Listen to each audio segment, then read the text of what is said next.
Now, the greatest radio shows of all time.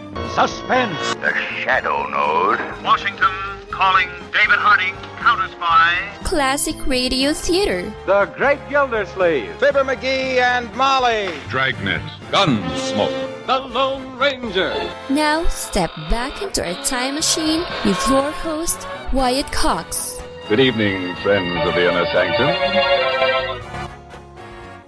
We're going to have fun today because not only are we going to we're going to go back to Sunday, April 15th, 1951, 75 years ago, for the big show starring Tallulah Bankhead, Olivia de Havilland, Jack Carson, Martha Raye, Eddie Cantor, Phil Foster. It's going to be fun. And at the same time, airing opposite this big 90-minute radio extravaganza was a simple 30-minute show starring Jack Benny. Sitcom from 75 years ago. We'll have both those this hour. And we'll also have another episode of Claudia. That's all coming up on this Wednesday, and you know what that means. This is the 15th day of April, 105th day of the year, 260 days left in the year. Samuel Johnson's A Dictionary of the English Language, published in London on this date in 1755, was on this date in 1865. Abraham Lincoln died after being shot the previous evening by John Wilkes Booth, and Andrew Johnson became 17th President of the United States. This Confederate veteran held captive during the Civil War recalled in a 1942 interview watching a flag hoisted to half-mast that day. So I put my head in the tent. I was, boys, there must be some big Yankee dead. I wonder who it can be. Now, over on our Facebook page, and you can find the link by going to classicradio.stream to find our Facebook page. But we have posted a video from What's My Line from 1956, where the last living the witness to the assassination of President Lincoln appeared on I've Got a Secret. And he was 95 years old, and he didn't live much longer after that interview. But he was 5 at the time. And there's at the tail end of the clip is a story that appeared in a magazine, an interview which he gave to the magazine about that day. So, if you're interested in history, like a lot of us are, that's why we do this show. It's not only about the old radio shows, it's about history. Anyway, 1892 on this date, General Electric formed. In 1912, the British passenger liner RMS Titanic finally sank in the North Atlantic. It hit an iceberg on the previous day, 2.5 hours earlier. Now, Marshall Drew, who would live until 1986, he was 8 years old when he was rescued from the Titanic. Decades later, he recalled looking at the Titanic from the lifeboat that took him to safety. I remember seeing the whole business of the ship sinking, and row after row of porthole lights were sinking into the sea. At 8 years old, that had to be a terrifying experience. It was on this date in 1920, 2 security guards murdered during a robbery in South Braintree, Massachusetts. Anarchists Sacco and Vanzetti convicted of and executed for the crime amid much controversy. In 1922, Senator John B. Kendrick of Wyoming led a resolution calling for an investigation of a secret land deal which led to the discovery of the Teapot Dome scandal. Insulin first became available for use by diabetics on this date in 1923. In 1924, Rand McNally published its first road atlas. In 1947, Jackie Robinson debuted for the Brooklyn Dodgers baseball team, breaking the sports color line. On April 15th of 2004, Jackie Robinson Day, Robinson thanked former Dodgers president and general manager Branch Rickey for signing him to the team. Had it not been for Mr. Branch Rickey, this thing couldn't have come about. He had a much more difficult role than I had, and I like to give him credit for the role that he played in helping us and guiding us through our career. Jackie Robinson, April 15th, 2004. In 1955, Ray Kroc opened his first franchise of the McDonald's restaurants in Des Plaines, Illinois. The first state in 1955 that individual income tax returns were due. Previously, they were due on March 15th. A huge anti-war march in front of the UN on this date in 1967 brought a wide range of speakers, including Dr. Martin Luther King Jr. Let us say it loudly and often enough so that the deaf can hear it. Stop the bombing.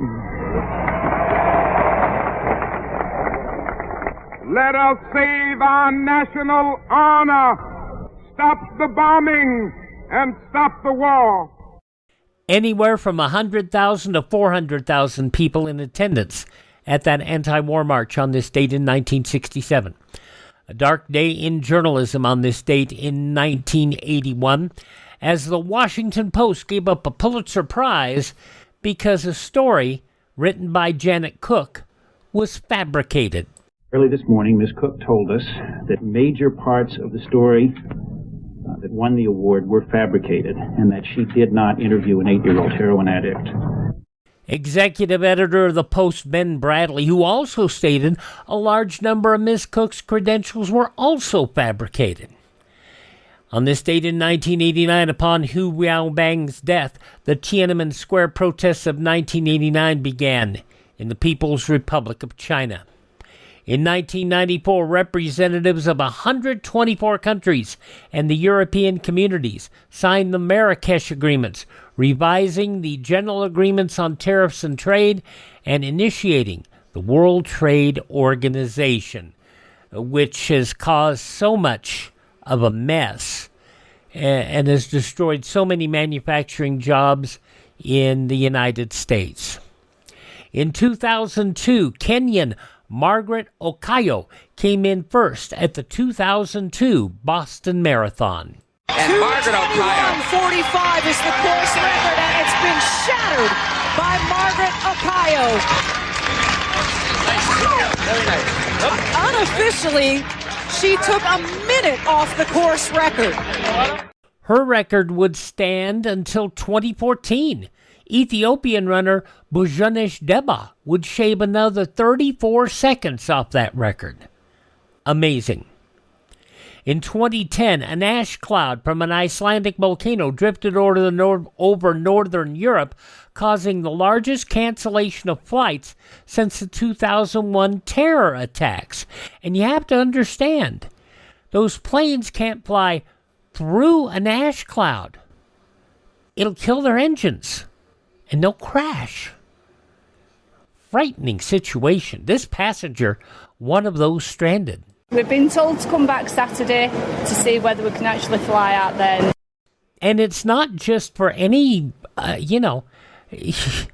it's a crazy situation. It's still a crazy situation. 2013, 2 bombs exploded near the finish line at the Boston Marathon in Boston. 3 people were killed. 264 others were injured. I saw people be carried right in front of my face that were covered in blood, and I don't know if they were still alive or not, but it was absolutely terrifying. That an eyewitness to the event, the suspected bomber, Tamerlun Taryenev, died in a shootout with police. His brother and accomplice, Sharnar Jazarev, was tried, convicted, and sentenced to death. Federal appeals court threw out the death sentence. Supreme Court reinstated it in March of 2022. Sad event on this date in 2019, the Cathedral of Notre Dame de Paris in France, seriously damaged by fire. I saw the spire collapse. It was really sad to watch that. Everybody around me, gasped, and it was just all quiet, and everybody was just kind of in shock. An eyewitness to the fire. Investigators determined the cause was accidental, 2 leading theories being an improperly extinguished cigarette or an electrical short circuit related to ongoing restoration work. No definitive culprit ever found. After 5 years of restoration work and 800 million euros of money raised to make the restoration happen, the cathedral reopened in 2024. And it was 5 years ago today, a mass shooting occurred at a FedEx ground facility in Indianapolis. 9 were killed, 7 injured. Among those passing away on this date in history, in addition to President Lincoln, actor Wallace Beery, Dutch author and Holocaust survivor Corrie ten Boom, actress Greta Garbo, the Ramones' Joey Ramone, Supreme Court Justice and football player Byron Whizzer White, singer John Fred and the Playboy Band, R. Lee Ermey, Sergeant Hartman in Full Metal Jacket, and a great game show host, also a wonderful radio and television personality, Wink Martindale, who passed away a year ago today. Birthdays of those who are no longer with us, and this is why YouTube doesn't like me, because I'm going to play a little bit of music here that somebody will try to copyright claim. Blues singer Bessie Smith.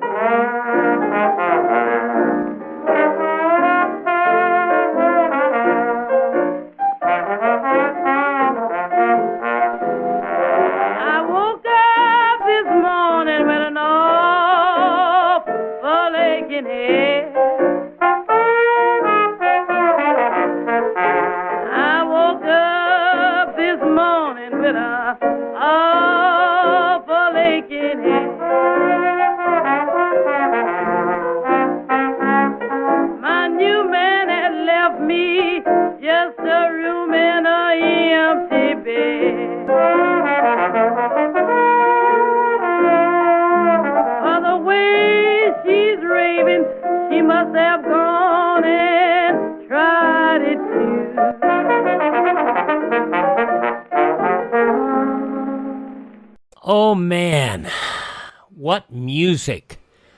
The Empress of the Blues, Bessie Smith. She passed away at a very young age. She was, what was it, just 35? She passed away in 1937. Car accident. 43 is how old she was when she died from injuries in a car crash near Clarksdale, Mississippi in 1937. A major influence on so many wonderful, wonderful musicians to this day. Bessie Smith, born on this date in 1894. Others born on this date of note, Leonardo da Vinci, also Joseph Seagram. I'll drink to that. Also, muralist Thomas Hart Benton. Corrie ten Boom passing away on her birthday. I didn't know that. I didn't put a note over there. I should have. But Corrie ten Boom, the Dutch author and Holocaust survivor, born on this date. She passed away in 1983 on this date as well. Alfred S. Bloomingdale, the big department store guy. Also, the wonderful actor Hans Conried, who did some wonderful work. Syrian-American actor Michael Ansara, Elizabeth Montgomery of Bewitched fame, Roy Clark, a great guitarist, never given enough credit for the way he was able to, he was funny, great humorist, but he also was an amazing guitarist as well. And country singer Bob Luman. All those folks born on this date in history, they are now performing on an entirely different stage. Hi, this is Jeff Foxworthy. It is now time for the birthday announcements. The following people are now officially older than dirt. 2 Academy Awards, 3 BAFTA Awards, 2 Golden Globe Awards, and a Primetime Emmy Award. And she does it best. Dame Emma Thompson turned 67 years old today. I warn you, the house has not been built that would suit the Schlegel family. It's no fun trying to help us. The wonderful actress Dame Emma Thompson, 67 today. Biff from Back to the Future, Thomas F. Wilson, 67. And he does stand-up these days. And he has a wonderful bit about all the questions people ask him about Back to the Future. It's a delight. Samantha Fox, 2 great reasons why she was an outstanding singer besides her voice. Samantha Fox, 60 years old today. He married Shanice in 2000, and that is his biggest claim to fame for Flex Alexander. He is 56. Actor Danny Pino from Special Victims Unit, 52 years old today. Country singer-songwriter Chris Stapleton is 48. From Clash of the Titans, Luke Evans is 44. The very, very funny Seth Rogen from the 40-year-old virgin, Knocked Up, and then not only those comedies, but drama. He played Apple co-founder Steve Wozniak in the film Steve Jobs. Seth Rogen, 44. So how come 10 times in a day I read Steve Jobs as a genius? From the movie Steve Jobs, Seth Rogen, 44 years old. From I Am Legend and Queen of the South, Alice Braga is 43 today. Oh my goodness. Hermione Granger is going to be 36. That, of course, that's the English actress Emma Watson from Harry Potter. I'm going to bed before either of you come up with another clever idea to get us killed. Or worse, expelled. From Harry Potter, Hermione Granger, Emma Watson, 36 years old today. And from Game of Thrones, Maisie Williams is 29. Those just a few of the people celebrating the 15th day of April as their birthday. And if this happens to be your birthday... Happy birthday to you. Happy birthday to you. Happy birthday, happy birthday. Happy birthday to you.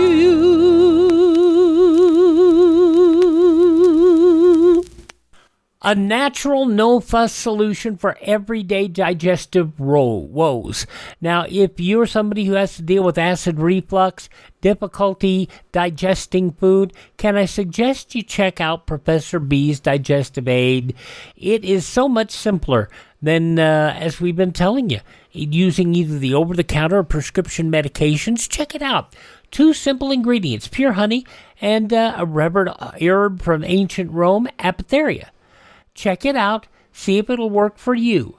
I could sit here and tell you how great a job it's done for others and how well it works, but I would rather you go to the website and read it for yourself, because reading is fundamental, and this will tell you what some people have had success with it.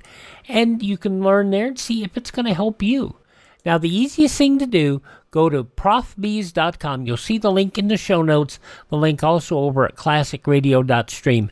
Profbees.com, profbees.com. If you get there, you like what you see, you want to give it a try, there is a money-back guarantee, but use my promo code Wyatt, W-Y-A-T-T. And not only by using that promo code when you purchase, are you getting yourself the best deal on the product possible, you're also supporting the podcast. You'll save 10% by using that promo code. It's the best deal available. Professor B's Digestive Aid, profbees.com, promo code Wyatt. When Classic Radio Theater with Wyatt Cox continues in a moment, The Big Show.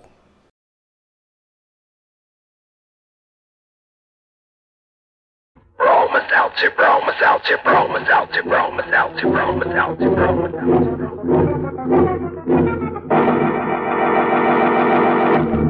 How do you do, ladies and gentlemen? How do you do? This is your old friend Norman Brokenshire. The other day I heard a fellow speak of the hour between 5 and 6 in the evening as the headache hour. Now, if you get a headache about this time or any time, I hope you'll remember Bromo Seltzer. For Bromo Seltzer is a friend in need when you've got a headache. It's true, neighbors. Bromo Seltzer not only quickly helps the pain of a headache, but it also soothes the upset stomach and the jittery nerves that may come with it. Yes, Bromo Seltzer gives you 3-way headache help that's fast and pleasant. Now, by pleasant, I mean Bromo Seltzer is pleasant to take, actually refreshing. Try Bromo Seltzer next time you get an ordinary headache. Try it on this guarantee. You must be satisfied or your money back. All drugstores carry Bromo Seltzer at their counters and fountains. For fast three-way headache help, ask for Bromus Alti, Bromus Alti, Bromus Alti, Bromus Alti, Bromus Alti.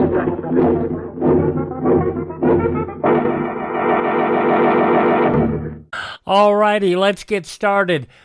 First of 3 parts of The Big Show. It's a 90-minute extravaganza starring Tallulah Bankhead, going back 75 years, April 15th, 1951. Very expensive flop for NBC, but it gave us a chance to hear some great iterations of comedy and entertainment. Let's listen to the first part of The Big Show. You're about to be entertained by some of the biggest names in show business.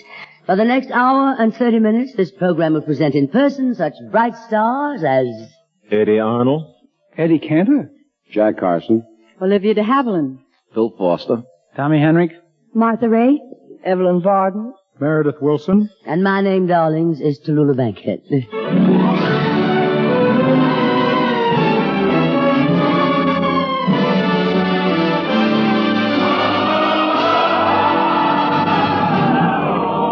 The National Broadcasting Company presents The Big Show. Oh, listen, America, the curtains up, America. We're going to fill your heart full of stars.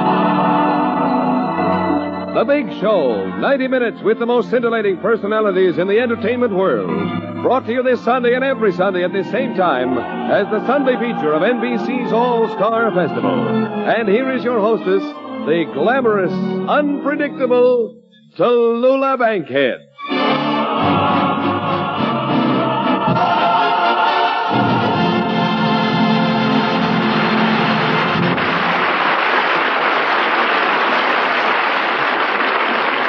Well, darlings, this was the week for spring cleaning. I picked a very sunny day and went to the racetrack. What a cleaning. And when I got home, I went to work on the house cleaning. I started with the medicine cabinet. Hundreds of little bottles of pills taking up all that space. So I emptied all the little bottles into one big bottle. Sleeping pills, reducing pills, appetite pills, liver pills. I didn't feel quite right the other day, so I shook the bottle up, took a pill, slept 2 days, lost 6 pounds, and woke up eating a chopped chicken liver sandwich. One chopped chicken liver sandwich coming up. Martha Raye.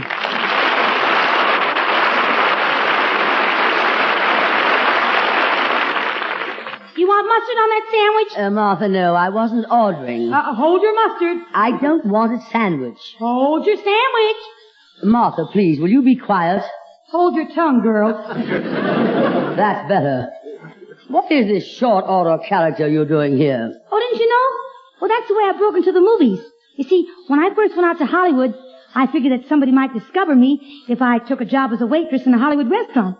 And sure enough, just like in the movies, a talent scout came in one day, and he says, "Who is that beautiful girl?" So I went over and found out. Well, how did you finally get into the movies, darling? Oh, it was easy. You see, one day a director came in, took one look at me, and he put me in the pictures. A director took one look at you and recognized your talent and your ability? No, he recognized me. I'm his sister. That's a good one, huh? Bye. Well, that was relatively easy. Tell me, darling, what have you been doing lately? Now, where did you get that lovely suntan? In Miami. Really? Miami where?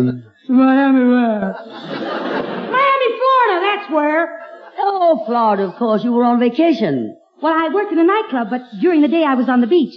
Oh, I wish you could have seen my bathing suit. Nobody else could. Oh, I see. You wore one of those bikini bathing suits. Huh? Speak up, girl. Speak up. Oh, you know the bikini bathing suits. A very scanty swimsuit named after that coral reef in the Pacific, the Bikini Atoll. Well, mine was named after nothing at all. Oh, I know what you mean. Oh, I wouldn't buy one of those bathing suits unless the label said guaranteed not to shrink. Well, that's what it said, and they were right. That was the only thing that didn't shrink, the label. Well, how could you swim in it? Barely. Barely, that's a joke, son. You see, I had a job on the beach there as a life-saving guard. Really, darling? Doing what? Saving lifeguards. Saving lifeguards? You're supposed to save women and children from drowning. Well, you save who you like, and I'll save who I like. No, but Martha, I'm more interested in your nightclub act. You see, when this show takes a summer vacation, I'll have 3 months before we come back in the fall. And I thought maybe that I could play that nightclub you own in Miami. Martha Raye's 5 o'clock club, isn't it? Yes, it's the 5 o'clock club. And thanks for the plug, Tallulah. Not at all, no. But Tallulah, tell me, have you ever been on a nightclub floor? Too often, darling. I'll read it, Tallulah. There's nothing to it. You slip the waiters a few bucks and they applaud for you. Oh, class. If they don't, I'll clack them in the head. But I don't think I'd have the nerve to get out on a nightclub floor. I'd be petrified. Well, that helps. Look, Tallulah, I'll speak to the man who owns the nightclub where I work. He's a nice guy, but sort of a kind of a goon. I've known him for years. He lets me use his cabana on the beach during the day. I had the sun in the morning and the goon at night, but I don't want to tell it down. Simmer down, Buster. If you want to sing, Martha, I wish you'd sing that beautiful thing you sang on our show a few months ago. We've had loads of letters asking for it again. You mean that old black magic? That's the one, baby. Ladies and gentlemen, one of the greatest ballad singers of our time, Miss Martha Raye weaving that old black magic. Meredith, darling, how about that beautiful Sid Fine arrangement, if you please, sir?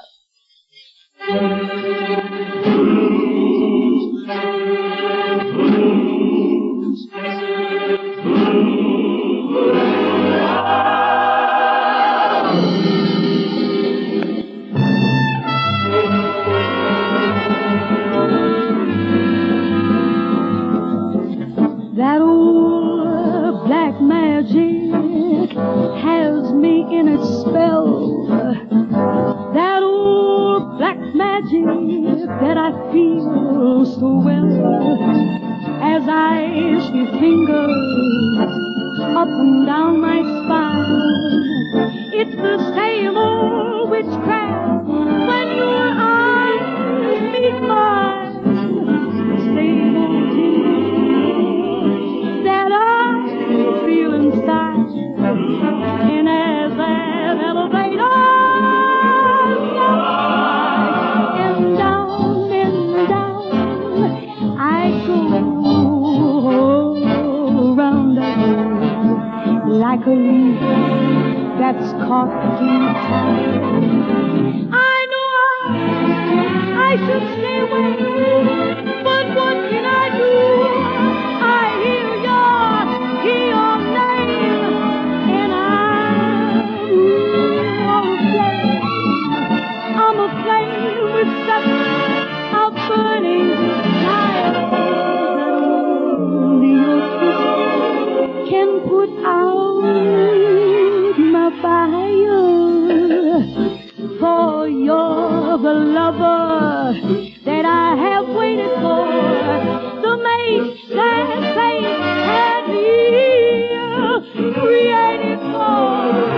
And every time your lips meet mine, baby, down, I go, around I go in a spin. Ooh, I'm loving the spin I'm in under that old black magic called love. Stay away, but what can I do? I hear your name, and I'm all aflame. I'm aflame with such a burning desire that only your kiss can put out my fire. For you're the lover that I have waited for. You're the mate that fate had me created for. And every time your lips remind Daddy down and down I go, all around I go in a spin. Ooh, loving the spin I'm in under that old black magic called love.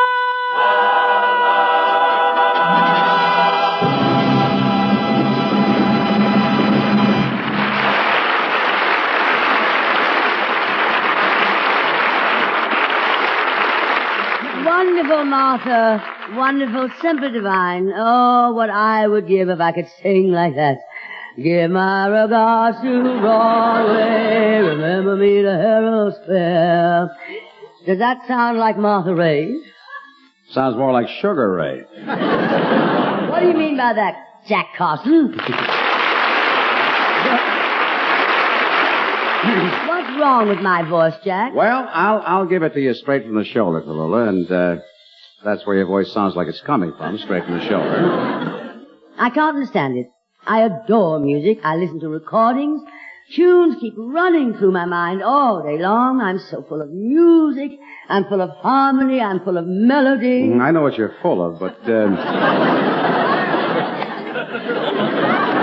About your singing, Tallulah, I happen to know something about putting over a song. I can help you. Oh, Jack, if you can, I'll put my career in your hands. Good. Well, now, first... I'll put my future as a singer in your hands. Good. Now... And now, where do we start? Yeah, with your throat. Put that in my hands, will you? No, first let's analyze Martha Raye's singing. Uh-huh. Now, she really sells it. Mm-hmm. Of course, in your case, it's going to be hard to even give away, but...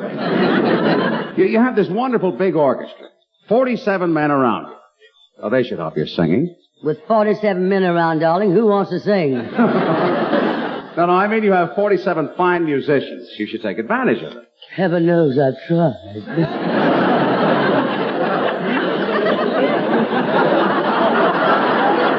I think I see what you mean. Well, let's take Old Black Magic and see how you do with that. Now, a little piano, please, huh? That old black magic has me in its spell. Now, try that. That old black magic has me in its spell.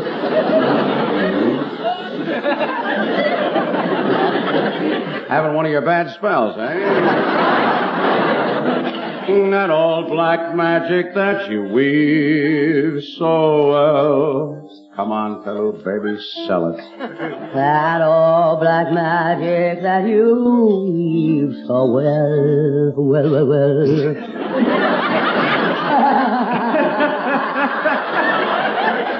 Sounds like spot welding, doesn't it? Those icy fingers up and down my spine. Take it. That same old witchcraft when your lips meet mine. Mm-hmm. Well, I don't know about the craft part, but well, never mind. Let's take it down further where it goes. Aflame with such a burning desire. Sell it, little baby. That only kiss can put out the fire. Well, did I sell it, honey? Sort of a fire sale. But why did you give up singing? Now, just a minute. Now, another Martha Raye you'll never be. You'll never give out like she does. You haven't got the large mouth she has. Forget it. There must be something else you can do. Something else? Yes. Listen here, you fugitive from a Dennis Morgan picture. Huh? You overgrown Milwaukee Freddie Bartholomew. Oh, I was wrong. You have got a big mouth. But look, kid, I wasn't trying to belittle you and your singing. You can't have a rate with a singer like Martha because you just haven't got the physical equipment. It isn't as if you haven't got as much or even more, but it's just when it comes to singing. When it comes to singing, you've got the wrong kind. Martha has a natural feel for singing. She really belts out a song. Why can she and why can't I? Well, she has the vocal cords for it. Now, I'll admit she can hit high notes tonight. She has the larynx for it. Yes, I guess she's sitting pretty. She has the background for it. Well, you have quite a bit of background yourself. Why don't you go put it down somewhere while I present our next star?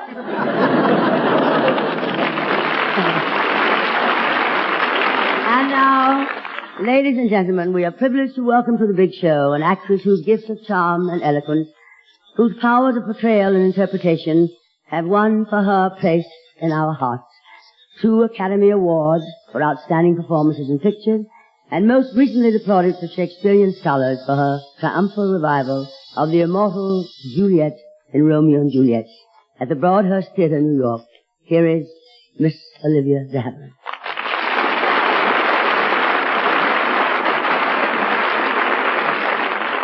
From the stage of the Broadhurst to the stage of our big show in the Center Theater, Miss Olivia de Havilland and the famous chord scene from Romeo and Juliet.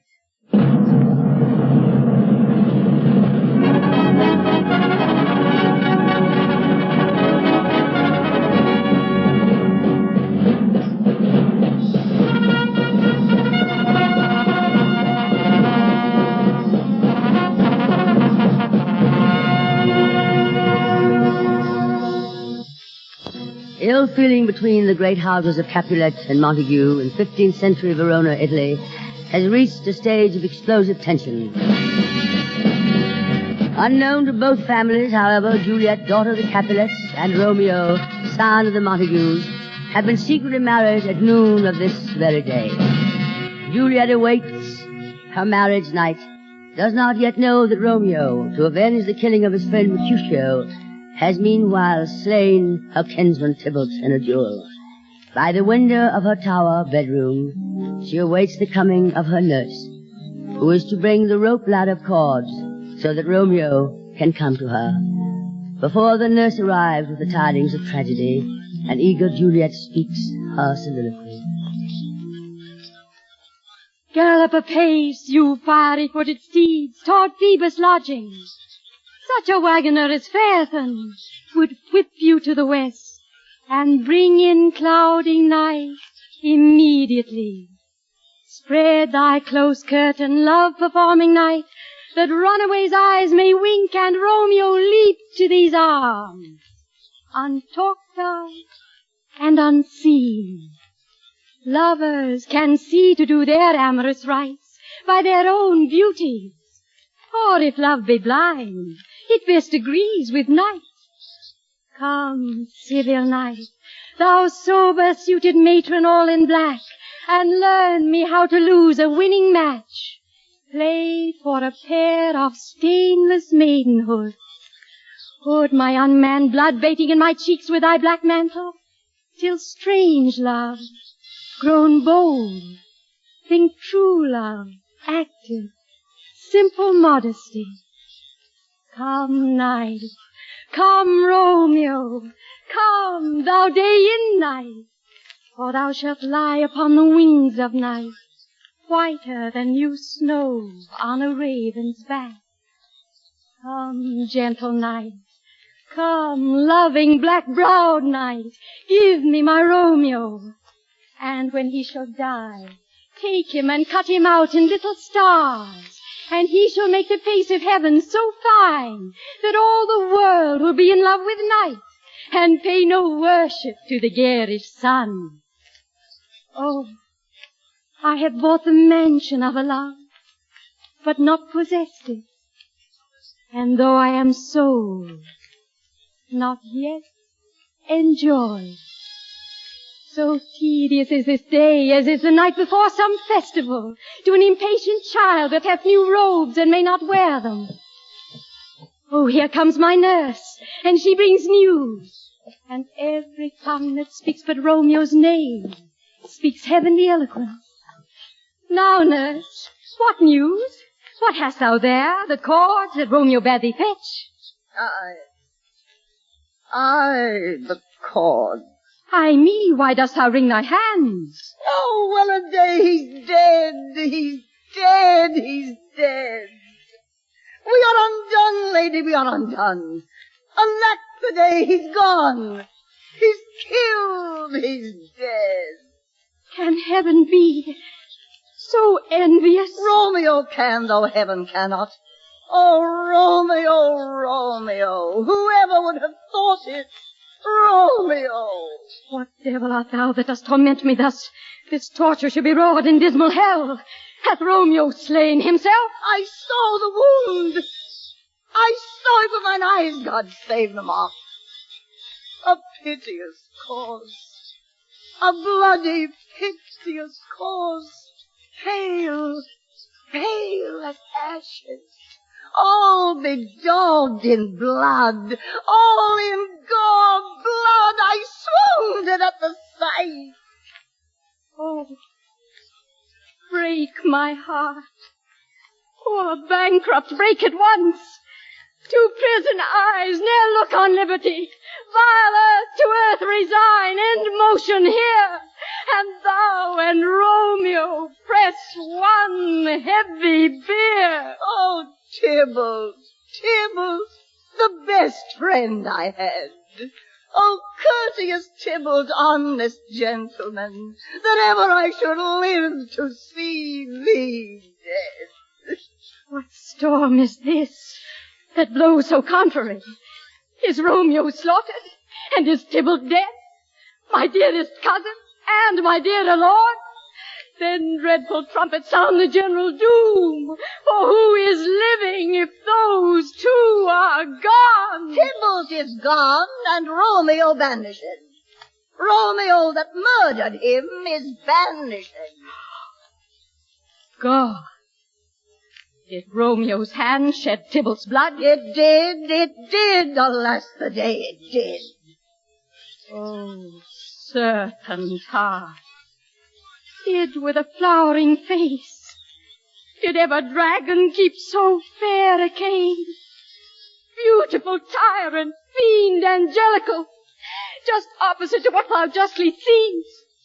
Oh, nature, what hadst thou to do in hell, when thou didst devour the spirit of a fiend in mortal paradise of such sweet flesh? Oh, that deceit should dwell in such a gorgeous palace. There's no trust, no faith, no honesty in men. All perjured, all forsworn, all knocked, all dissemblers. Oh, where's my man? Give me some aquavita. These griefs, these woes, these sorrows make me old. Shame come to Romeo. Blistered be thy tongue for such a wish.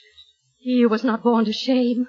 Upon his brow shame is a shame to sit, but is a throne where honor may be crowned sole monarch of the universal earth. Oh, what a beast was I to chide at him! Will you speak well of him that killed your cousin? Shall I speak ill of him that is my husband? Ah, poor my lord, what tongue shall smooth thy name when I, thy 3 hours wife, have mangled it? But wherefore, villain, didst thou kill my cousin? That villain cousin would have killed my husband. Back, foolish tears, back to your native spring. My husband lives that Tybalt would have slain, and Tybalt's dead that would have slain my husband. All this is comfort. Wherefore? Weep I then. Some word there was, worser than Tybalt's death that murdered me. I would forget its pain, but oh, it presses to my memory like damned guilty deeds to sinners' minds. Tybalt is dead. And Romeo, banished. That one word banished has claimed 10,000 Tybalts. Romeo is banished. Speak that word, his father, mother, Tybalt, Romeo, Juliet, all slain. All dead. Romeo is banished. There is no end, no limit, measure bound in that word's depth. No word can that woe sound.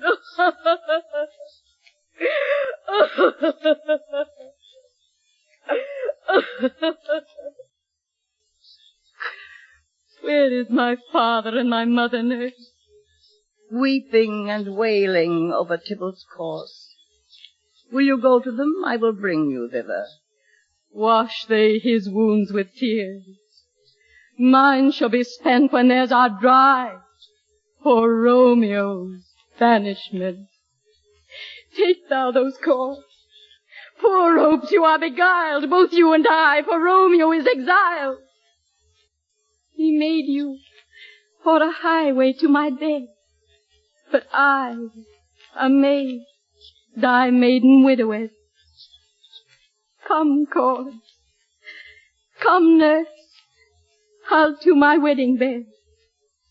And death, not Romeo, take my maidenhead. Stay in your chamber. I'll find Romeo to comfort you. I wot well where he is. Hark ye. Your Romeo will be here at night. I'll to him. He is hid at Lawrence's cell. Oh, find him. Give this ring to my true knight and bid him come to take his last farewell.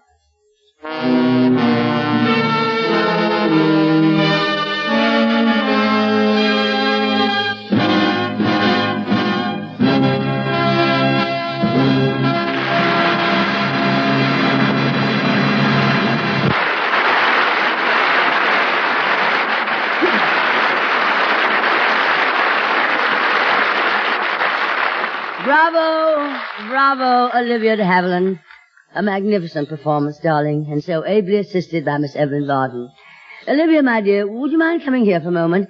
I must say, a more tender, a lovely Juliet I've never seen. Thank you very much, Tallulah. Except, of course, when I played it. Oh. And now, Olivia, we are not going to have a typical petty squabble between two actresses, are we, my sweets? Well, I didn't intend to start one. But you say when you appeared in Romeo and Juliet, your performance was better than... Oh, I didn't say it was better than yours. Oh, no. I merely gave it a different interpretation. Compared to yours, my performance had more depth. And more width. Oh, it's going to be that kind of a routine, huh? Well, don't blame me, Tallulah. I was on my way to the dressing room when you called me over and told me about your performance in Romeo and Juliet. What's so funny about that? Oh, nothing. I was just trying to picture you climbing over the garden wall and looking up at the balcony at Juliet.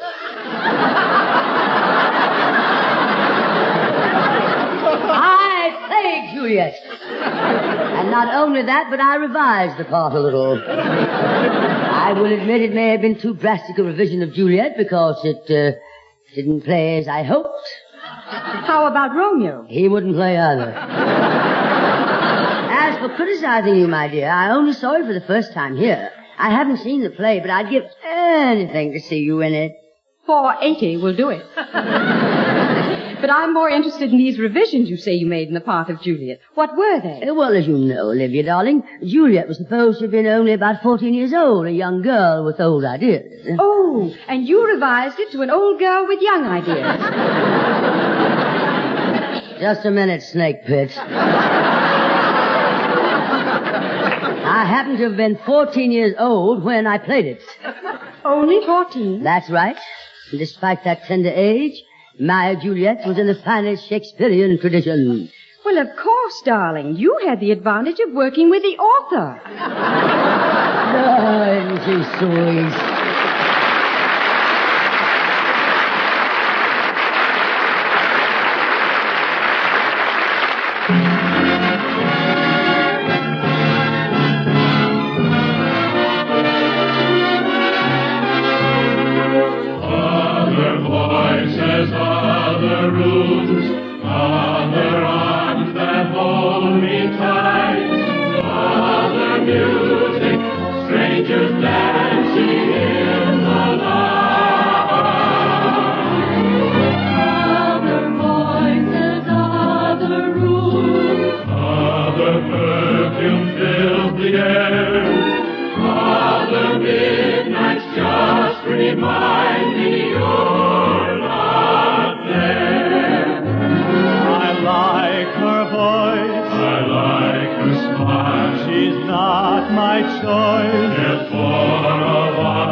Wilson and the Big Show Orchestra and Chorus.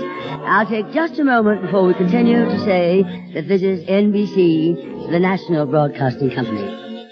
Part 1 of 3 of The Big Show, starring Tallulah Bankhead from 75 years ago, April 15th, 1951, here on Classic Radio Theater with Wyatt Cox. Coming back, Tallulah Bankhead gets in a taxi and runs into... who is it? Maxie the Taxi? Eddie Cantor? And also, has to deal with what baseball is all about. That's coming up when Classic Radio Theater with Wyatt Cox continues. But first, these important words.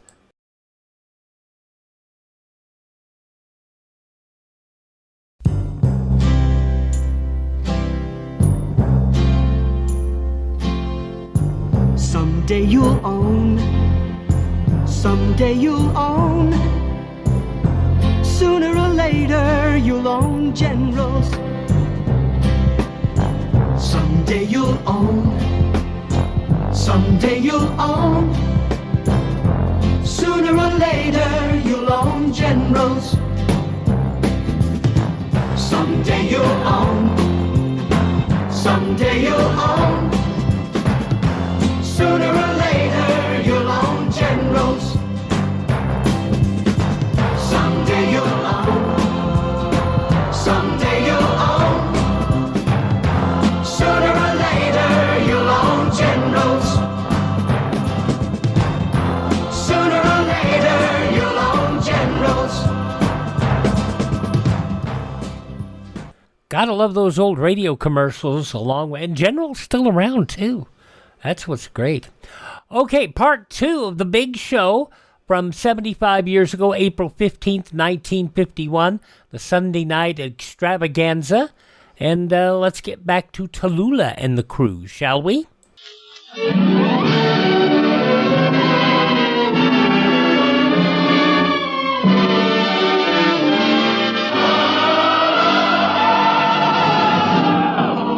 The Big Show. This is the National Broadcasting Company Sunday Extravaganza with the most scintillating personalities in show business. The Big Show, the Sunday night feature of NBC's All-Star Festival, is brought to you by the makers of Anacin for fast relief from the pain of headache, neuritis, and neuralgia. By RCA Victor, world leader in radio, first in recorded music, first in television. And by Chesterfield, the only cigarette that gives you mildness plus no unpleasant aftertaste. The cigarette that brings you Bing Crosby and Bob Hope. The big stars in this program are Eddie Arnold, Eddie Cantor, Jack Carson, Olivia de Havilland, Phil Foster, Tommy Hendrick, Martha Raye, Meredith Wilson and his Big Show Orchestra and Chorus, and every week your hostess, the glamorous, unpredictable Tallulah Bankhead.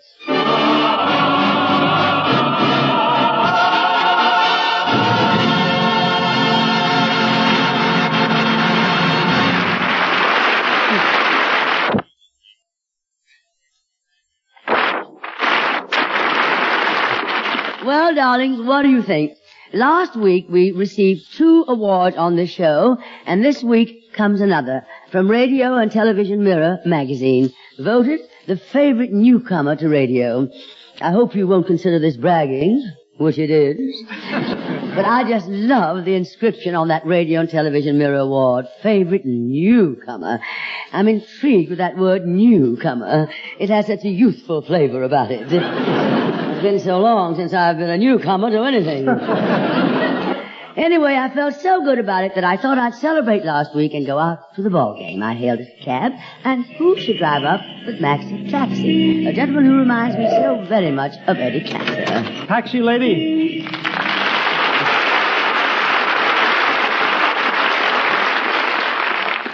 So where do you want to go, lady? Take me out to the ballpark. Oh, the game between the New York Yanks and the Brooklyn Dodgers? Which team you going to root for? Well, the Giants are my team. Thank you, darling. But when they're not playing, I'm for, heaven forgive me, the Yankees. I'm sorry, this is a Brooklyn taxi. Go get yourself a Yankee taxi. I'm not going to stand here all year waiting for another taxi. Look at her. If Brooklyn can always wait till next year, so can you. Will you let me get into this cab? I've got to get there in time for the flag raising. Oh, they don't raise the pennant flag today. That's on the opening day, Tuesday. I am not discussing the pennant flag. When I show up there, they raise the Confederate flag. Hey, taxi, you empty? Step right in, mister. Just a minute. This is my cab. Tallulah. Remember me, Jack Carson? Unfortunately, I do. But I've already engaged this taxi. She's young. She's lovely. She's engaged to a taxi. Will you come kindly step aside, Jack? Yeah, but the driver said the cab was empty, so I'm taking it. No, you're not. Now, look, if you two fellas are going to fight over the cab... Now, didn't I offer this... didn't I offer this cab first? Come on, I'm in a hurry. What's your hurry? Are you playing shortstop today? A Pee-wee Reese you ain't. A Pee-wee she ain't either. I want to get up there in a hurry because I'm a Yankee fan.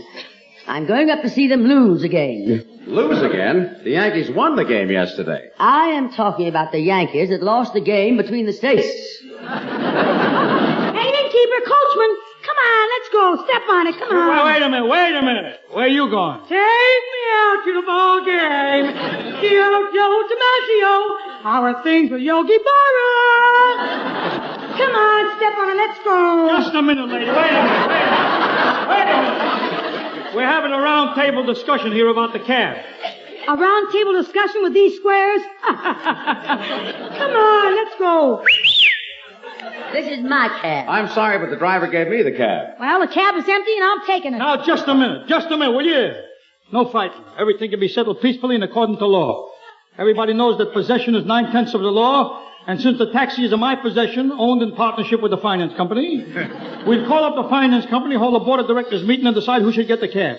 Or we can go to the one higher authority, the taxi driver's creed, okay? Okay, anything. Let's get going. Okay, the taxi driver's creed, quote, eeny, meeny, miny, Maxie, you're the one who gets the taxi. Okay, mister, you win.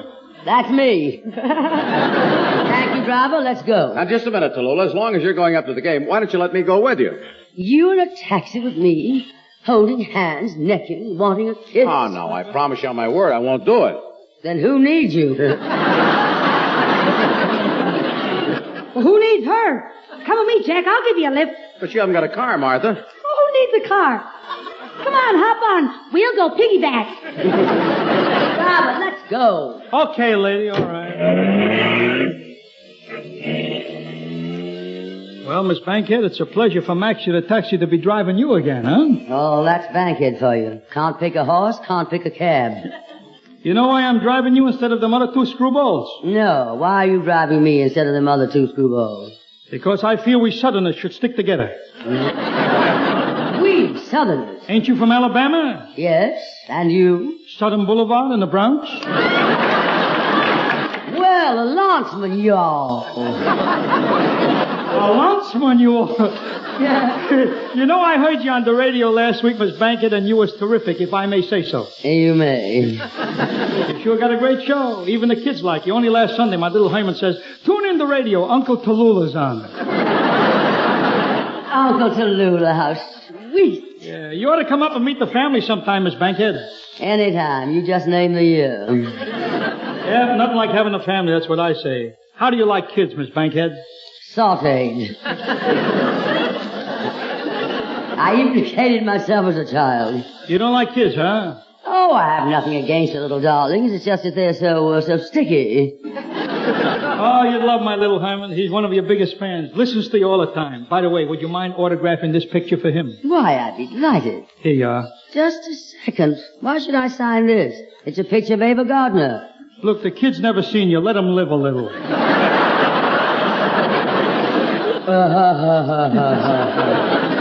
I gather you think I'm unattractive? Oh, I wouldn't say you was homely. Thank you. On the other hand, you're no Humphrey Bogart. No, Miss Bankhead, I would say you're a great deal like my cab. The paint ain't what it used to be, but the motor's still running. Well, I've been thinking of trading myself in on a new Ford. Maxie, I'm going to be late for the game. Can't you hurry, darling? Ah, you show people are all alike. Even when you're going someplace to relax, you're in a hurry. You should take things easy, Miss Bankhead. Yes, I suppose you're right. Sure, a little rest never hurts nobody. For example, don't you feel better when you go to bed at 9:30 and drink a nice glass of warm milk? When I go to bed when and drink what? What's the matter? Don't you drink milk? I did once on a dare. I take it you don't like milk. I can't stand the stuff. It makes me violently healthy. I'm partial to Coca-Cola with a yogurt chaser. Oh, Maxie, can't you go any faster? It feels like we're standing still. We are standing still. I stopped for a light. Well, hurry and get away. What's the rush? The red light clashes with my dress. Besides, I don't want to miss the ball game. Relax, I'll get you there. Here. Have a smoke. Oh, thanks. Got a light? Yes, I've got one. Ah, say, that's good. Should be. It's clear Havana. I never smoked the Panatella shape before. What on earth was that? It's that sailor on the corner. He's whistling. His Bankhead closed the door. He's only whistling for the cab. Oh, well, I couldn't take any chances. If I was wrong, I'd never forgiven myself. Now we can go, Miss Bankhead. The light just changed. Oh, just a moment. I think you better throw the cigar away. Why? That sailor just saluted me.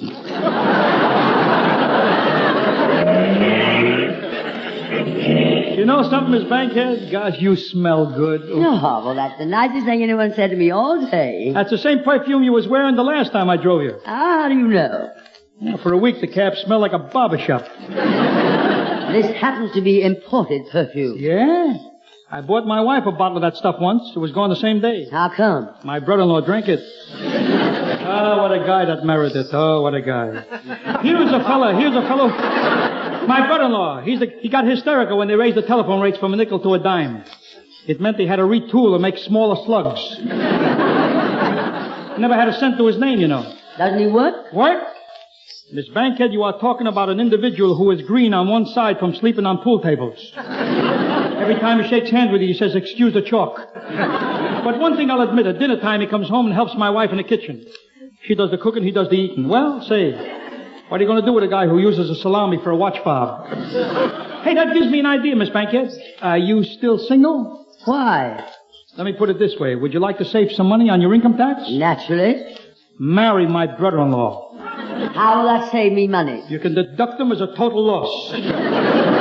You two would be a good combination. He's stupid and you got money. I am not interested. Think it over, Miss Bankhead. After all, you are not getting any younger. No, but if you read my press notices, you'll find I'm not getting any older either. Well, here we are at the, you should excuse the expression, Yankee Stadium. What do I owe you? $1.75. All right, there you are, $1.75. Thank you. Now about the tip. Oh, yes, of course, the tip. Here you are. 25 cents. Miss Bankhead, the last time you gave me a $5 tip. Yeah, but the last time I didn't know you were a Brooklyn fan. Good morning. Good morning. How do you like that? 25 cents. I could have taken Martha Raye or Jack Carson. I know what they would have tipped me. So I'm 15 cents ahead.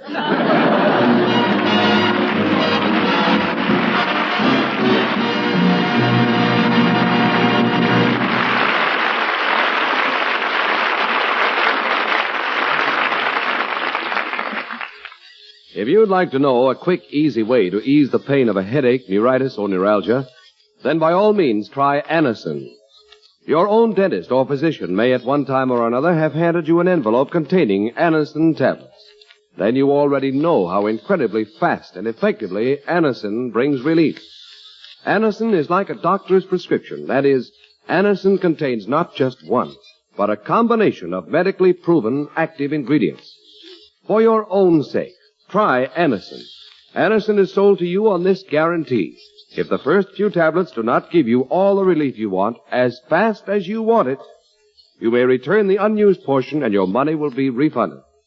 You can get Anacin tablets at any drug counter. Anacin comes in handy boxes of 12 and 30 tablets and economical family-sized bottles of 50 and 100.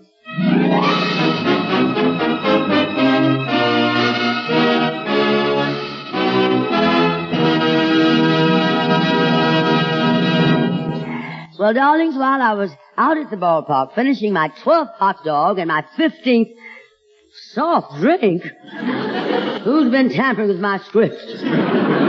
Well, who do you think? Who should come up to the left field box where I was sitting and say... How do you do, Miss Bankhead? But old reliable himself, Tommy Hendrick.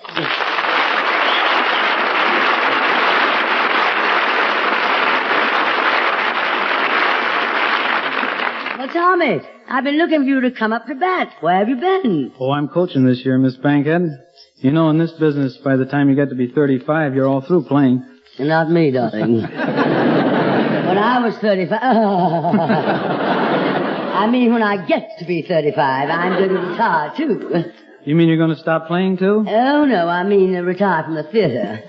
I'm going to keep on playing. Well, in your business, I guess you can. But towards the end of last season, I was having trouble getting to first base. I've been having that trouble for years, When I did get on third base and somebody would hit a long, high ball, I'd have trouble getting home. Me too. One long high ball and I have trouble getting home. Hey, Tallulah, introduce me. Go away. Tell me, Tommy. Oh, come on, don't be a hog. Come on. Introduce me. Hey, who's the creep? Mom, this creep just happens to be Tommy Hendrick. This is Tommy Hendrick. This is Tommy Hendrick? Get out of here. This crumb? Are you kidding? Tommy Hendrick? What do you got, bats in your dugout? Tommy Hendrick. Tommy. Hey, who's Tommy Hendrick? No, do you mean to say you've never heard of Old Reliable? Oh, I know who you are, but who's Tommy Hendrick?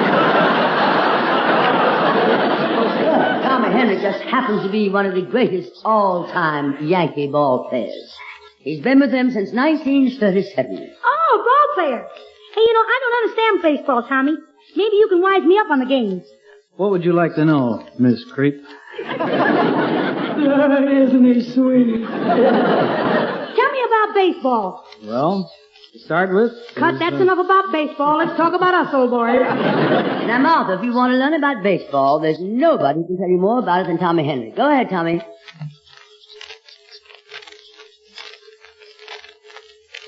Well, first, I guess you have to know that there are 9 men and 4 bags. You mean that men and women play together? Come on, Tommy. Just 9 ball players to a team. Haven't you ever seen a ball game? Oh, sure. My favorite ball player is, what's his name? Oh, the one that looks like Joe DiMaggio. Looks like Joe DiMaggio? Yeah. Well, I remember seeing in the paper one day, Joe DiMaggio's double wins game.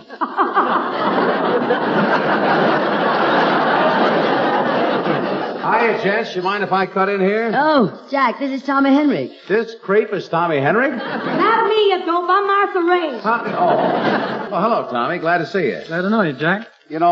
I was once in baseball. Yeah? What position did you play? I was in left field.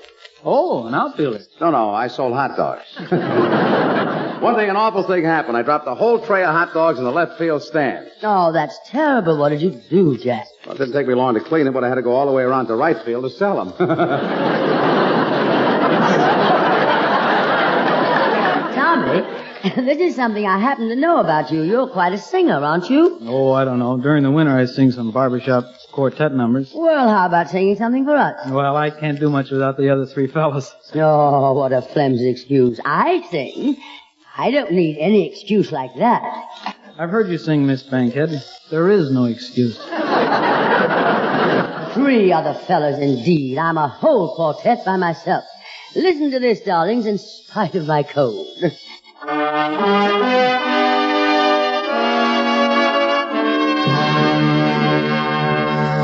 I sing a little tenor, sing a little baritone, also sing a little bass. I have a most peculiar voice, full of charm and grace.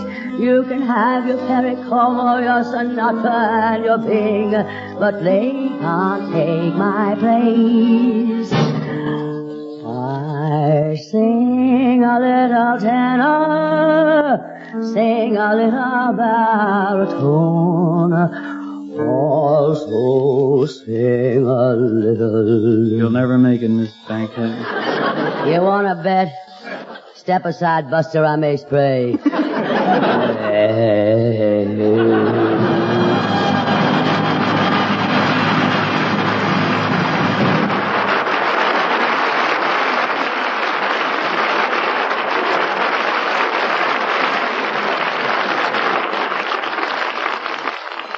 Here's a word from RCA Victor.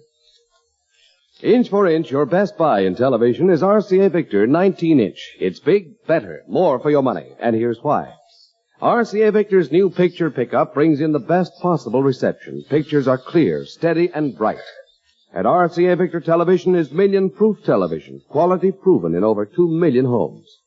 Best of all, RCA Victor 19-inch television is yours for little more than what was once paid for 10-inch television. And remember this, Only RCA Victor owners can buy the RCA Victor factory service contract for expert installation and maintenance. So ask your RCA Victor dealer to show you 19-inch television. It's available in a wide range of table models, consoles, and combination instruments. And by the way, here's a big RCA Victor record value. It's the new Singer's Single Series. 54 all-time Tin Pan Alley tunes by 9 of America's brightest recording stars.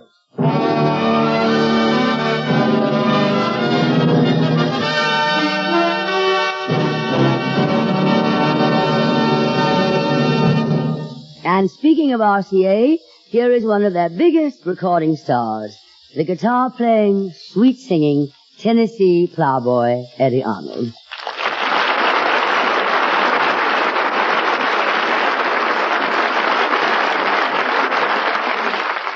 Hiya, Tallulah, honey. Well, I'm fine, Eddie, baby. Nice to see you. How you been, Lammy Pie? Oh, I'm fair to middling. I'm having a little trouble there myself. Well, how's everything down home? How's the mint crop on your farm? Oh, we got a big crop of mint this year, about 10 glasses full. Oh, that's slim pickings.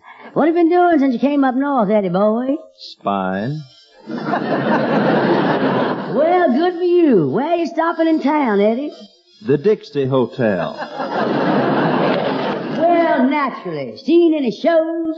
Well, I saw the Tennessee Williams play. Well, naturally.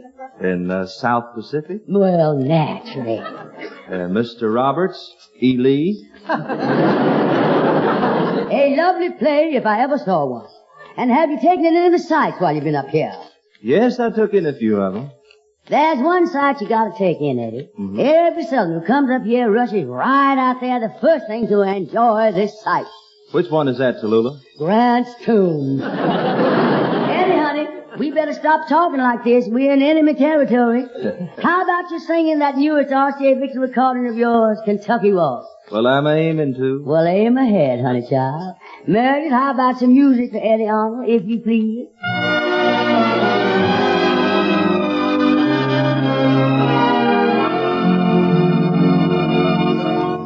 We were waltzing that night in Kentucky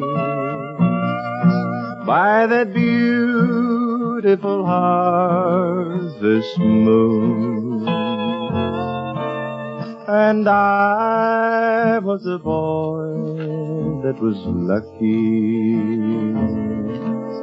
but it all ended too soon. As I sit here alone in the moonlight, I see a smiling face, and I long once more for your embrace and that beautiful Kentucky rose.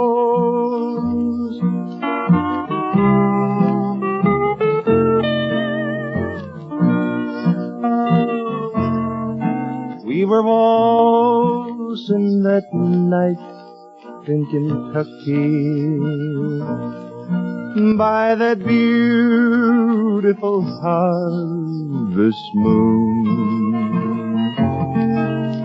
and I was a boy that was lucky, but it all ended too soon. As I sit here alone in the moonlight, I see your smiling face, and I long once more for your embrace and that beautiful Kentucky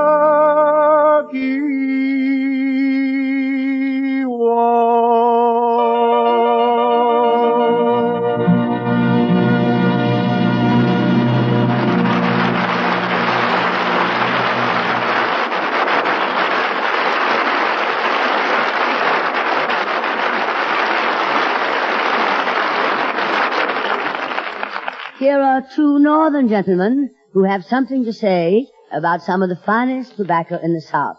Bing Crosby and Bob Hope.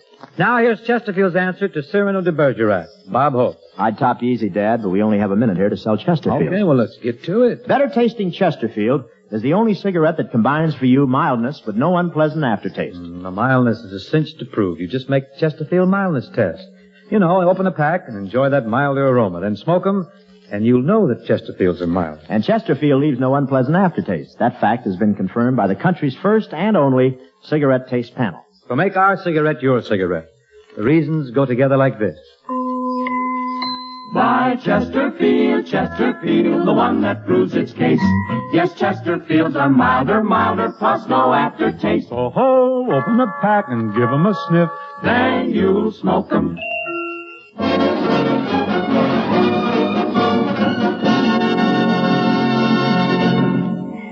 Well, darlings, we have more show for you, but that'll be in just a minute after Ed Hurley, he says. This portion of the program has been brought to you by the makers of Anacin for fast relief from the pain of headache, neuritis, and neuralgia.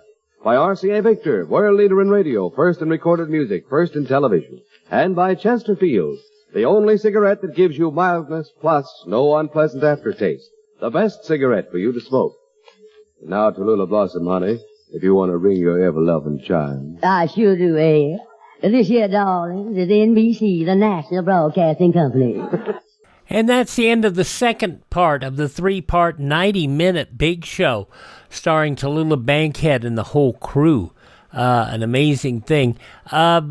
Before we go into the next part, let me tell you, the show ran at 6 o'clock Eastern Time on Sunday nights and ran from 6 until 7:30, and then was immediately followed by Phil Harris and Alice Faye.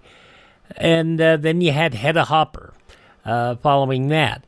But here's who they were head-to-head with. Over on Mutual, they were head-to-head with Roy Rogers, Nick Carter, and the Catholic Hour. On ABC, they were head-to-head with Drew Pearson, QED Mystery, and the Richard Wallace Show. And then over on CBS, they were head-to-head with Charlie Wilde, Private Detective, R. Miss Brooks, and a fellow by the name of Benny, whom we'll hear in our last segment coming up in about 30 minutes from now. Yeah, it was hard to beat all of that big firepower, and NBC didn't win. The Big Show lost them 7 figures. It was expensive. Alrighty, let's take a look at what's coming up the week ahead here. As we said, tomorrow we are going to have Crime, Boston Blackie, Let George Do It, Calling All Cars, and The Whistler, a big crime-filled show. On Friday, we'll have the Lux Radio Theater presentation of Bullets or Ballots, starring Edward G. Robinson from 1939. Also, Westerns with Gunsmoke and Have Gun Will Travel. On Saturday, a lot of crime. Well, it's actually a lot of crime, because you'll have on Saturday Orson Welles and the Lives of Harry Lime, the radio prequel to the movie The Third Man. Also, The Adventures of Red Ryder, Sherlock Holmes, and Don McLaughlin and Mandel Kramer in Counter Spy. On Sunday, we'll have more crime with The Big Town, Nick Carter, Master Detective, Calling All Cars, and Mr. District Attorney, starring David Bryan as the District Attorney. And then on Monday, Luke Slaughter of Tombstone, Frontier Gentleman, The Adventures of Nero Wolfe, and the CBS Radio Workshop. On Tuesday, Burns and Allen, The Great Gildersleeve, Jimmy Durante, and the Screen Directors Playhouse production of Kiss in the Dark, starring Jane Wyman. A week from today, we'll have another episode of The Big Show, this one with Fred Allen and Portland Hoppa as a couple of the guests, and we'll have Amos and Andy on, who followed Mr. Benny on the network, so they weren't head-to-head with The Big Show. But we'll enjoy all of that. All righty, and join us anytime at classicradio.stream. Now that I have blathered and blundered on, the conclusion of The Big Show coming up in just a moment when Classic Radio Theater with Wyatt Cox continues. But first, these important messages what help pay the bills.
Ooh, that's your bebop. Rock and roll rental cars. Now the conclusion of the big show, starring Tallulah Bankhead from 75 years ago today, April 15th, 1951. This is the big show, and Tallulah Bankhead is about to introduce her next guest. Yes, ladies and gentlemen, at this time. Oh, Tallulah, if you don't mind, I'd like to introduce this fellow. He's from Brooklyn, and I want you to meet him for more reasons than one, if you know what I mean, Miss Bankhead. Of course, Judy. Eddie.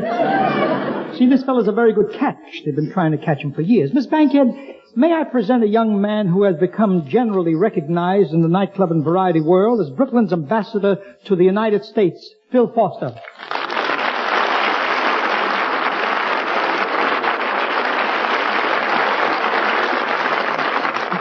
Well, Phil, what do you think of her? For this, you brought me all the way to New York. You know, I don't like to leave Brooklyn unless there's a special purpose. I got a tie on and a jacket for what? For what? I want you to meet this girl. Go on. Since when does a girl wear a Buster Brown haircut? Boy, what some guys would do to get out of the army. Just a minute, you. My name is Tallulah Bankhead. Tallulah? What kind of name is that? I never heard of such a name. Come on, what's your real name? Cassie? Phil, please, that's no way to talk. Come on, the deal's off. Give me back my broker's fee. How can I say to the fellas in the corner, I want you to meet my friend Tallulah? Tallulah? They run me out of the neighborhood. And what my grandmother call her? How about Tallulah? Tallulah? I knew I'd mispronounce it.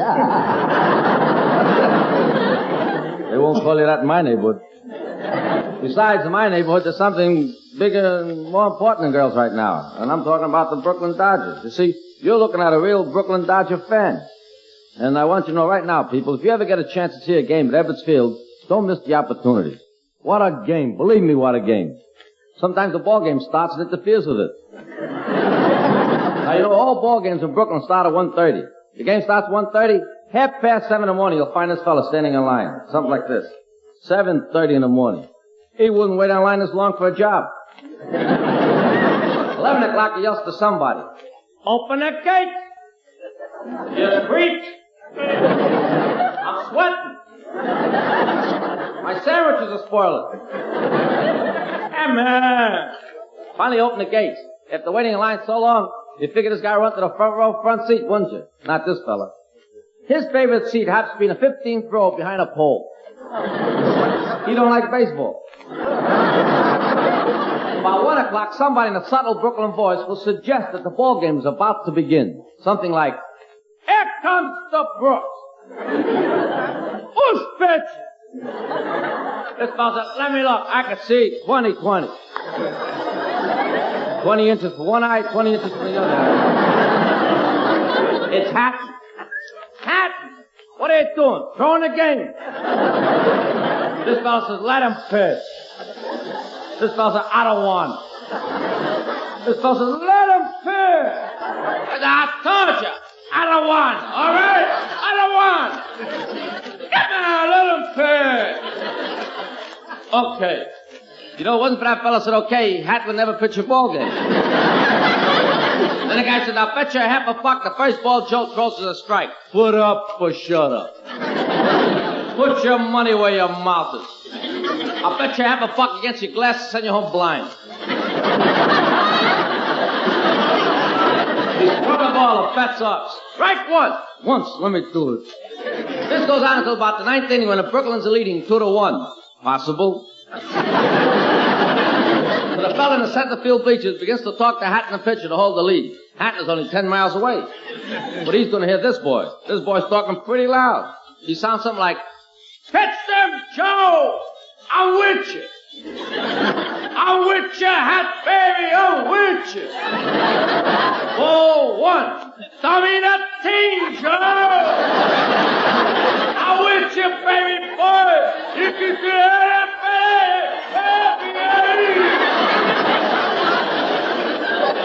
4-3. What are you doing?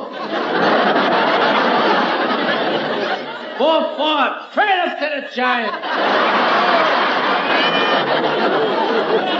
Right now, it's not my intention to talk to you people that live in Brooklyn or have been to Brooklyn. It's my intention to talk to you people having any intention of ever going to Brooklyn. You see, we people from Brooklyn realize that whatever you want from life, you can find any block in Brooklyn. It's like a little nation in itself. What are you looking for? Candy store, drugstore, butcher, baker, doctor, whatever you want, and any block in Brooklyn. Now, with this in mind, also in any block in Brooklyn is a thing called a book. This is not to be mistaken with the book of the month. This is the book of the block. My block, the book's name is Fat Melvin. He's a fellow takes 30-cent bets, 40-cent bets. If he gets $1.25 bet, he lays it off on the next block. The kind of a rain that wipes out ball games. Now, if you know fellas that hang around corners, you know what they like to bet on things. Bet on anything, as long as it's a mind bet. There's always one fellow who say, I'll bet you $1 million. This is not so bad. There's always a guy next to him who says, I'll take half the bet. One day there's a tremendous rain. Can't go to bet on anything. Up to go to the movie. Got to go to a movie when it's raining. You ever see where fellas go to a movie when it's raining? Up go to college. They hide along the wall. And every so often they push a guy out in the rain just to see if it's raining. When they get to the theater, they always say to one fella, lay it out. The guy that gets caught buys a ticket, walks aside, he says to one fella, you owe me 45 cents. The fella says, I'll pay you. I'll pay you. The guy says, pay me now, I want to watch the picture. He says, I'll pay you. What do you want me to do, break a bill? Now they sit and watch the picture. One ends and about to start is a Western picture. So Fat Melvin turns around to the seven fellas and says, look, men, I don't like to watch a picture unless I got a little action on it. I said, what are you talking about? I said, well, how many guys you figure ought to get killed in this picture? This guy says, 15. He said, you gotta bet. Not happy, they're betting on a picture. One guy gets killed, 2, 4, 5. All of a sudden they shoot an Indian, and he falls off the wrong side of the mountain. Now we have a little trouble. The seven fellas say the Indian is dead. Fat Melvin says he's hanging by a tree on the other side of the mountain. Can't see him. What an argument. Finally decide if at the end of the picture need his death to prove it one way or another, they'll all go behind the screen, they'll see if he's hanging. This goes on until 13 men are dead, 1 minute left to go to the end of the picture, and things are very exciting because the hero's best friend is a fellow by the name of Killer. He's got 2 villains lined up against the wall. He says, I reckon I'm going to let you have it, boys. Wipe you out, kill you, get you off the face of the earth. Now, Fat Melvin figures out very quickly, 13 plus 2, he loses. He pays off. So from the seat, he begins to talk to the picture. Something like, what do you want to kill him for? That's all you got to do is kill people. You got to kill him in another picture. The 7 guys are yelling, die! Little dogs, die! Fat Melvin says, come on, don't be so bloodthirsty. Bang, bang, 2 shots ring out. The book can't look. What happened? One fellow says, one guy is dead, the other one's wounded. 14 and a half. Fat Melvin keeps talking to the picture. Kid, live. Live, kid, you're too young to die. I don't care about the money. Who cares about the money? Live! I'll kill you if you don't live. And he dies. As he dies, Fat Melvin turns around and says, how do you like that? For a miserable $8, they threw the picture.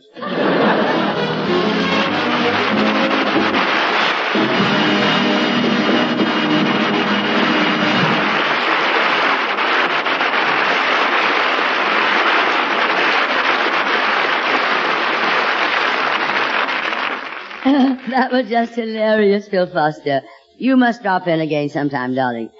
And now, how about a little music? Meredith Willson has an exciting arrangement of a famous spiritual, Swing Low, Sweet Chariot.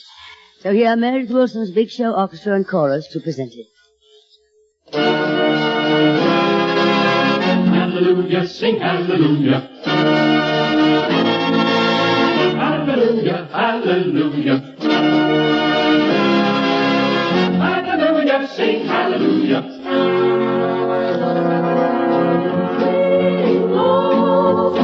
Swing low, swing low, sweet chariot, coming for to carry me home. Swing low, chariot, coming for to carry me home.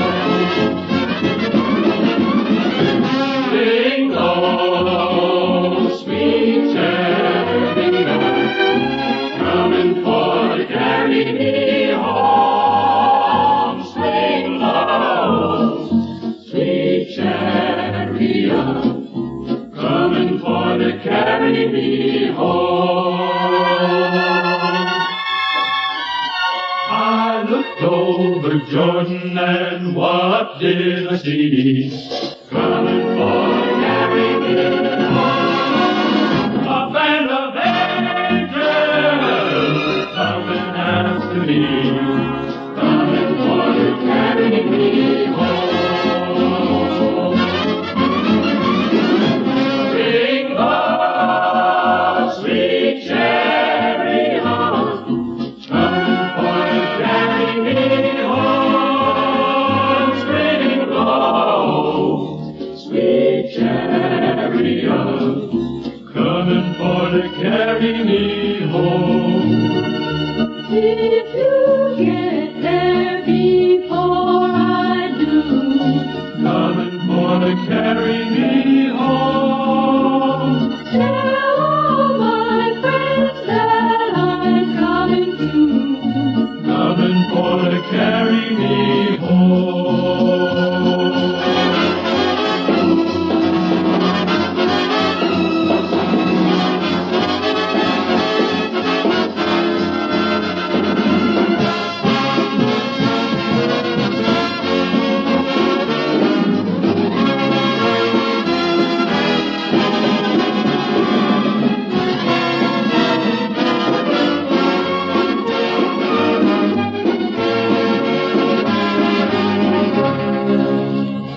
I'm sometimes up and sometimes down, coming for to carry me home. But still my soul is lying heavenly bound.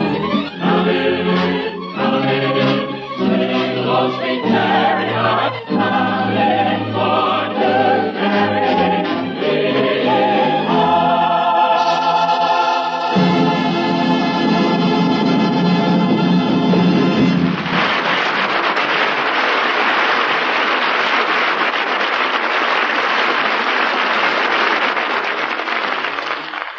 Meredith, as always, that was simply divine, darling. Come here, Meredith. Yes, Miss Bankhead?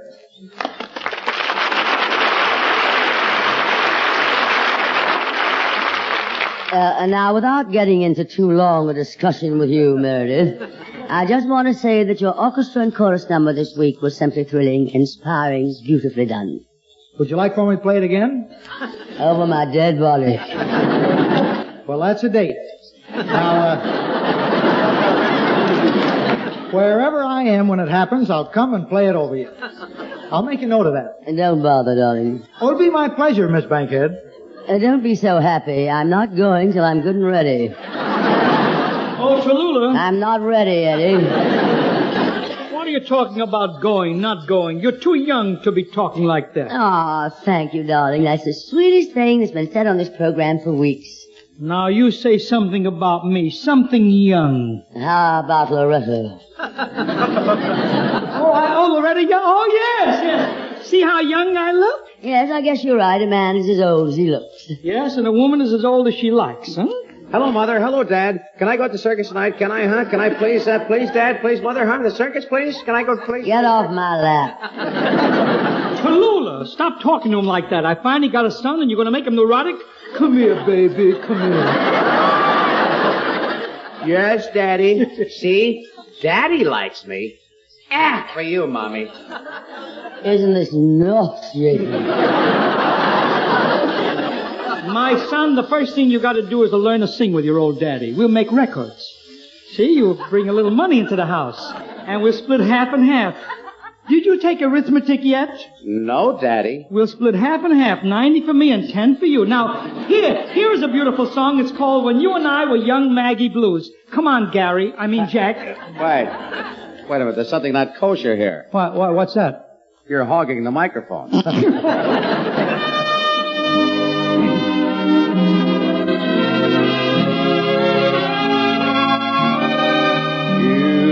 simply. I want Take a favorite today then you flavor to it the hill, with just a note or two of blue harmony. to watch Tell the orchestra to play stream staccato, below. and then you jazz a little legato. The breeze Now the baggy and the tune breeze is a raggy old tune. They know what that should do. The music that they play, but just run.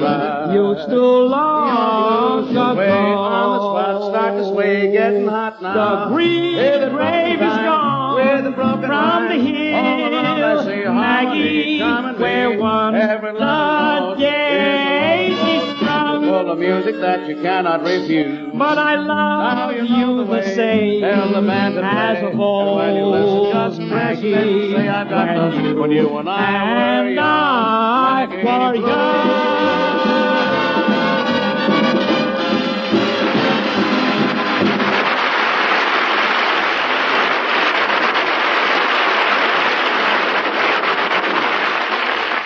Eddie Arnold, huh? Well. Wow, yeah. I think we ought to repeat the last 8 bars, don't you? Do you, Edward?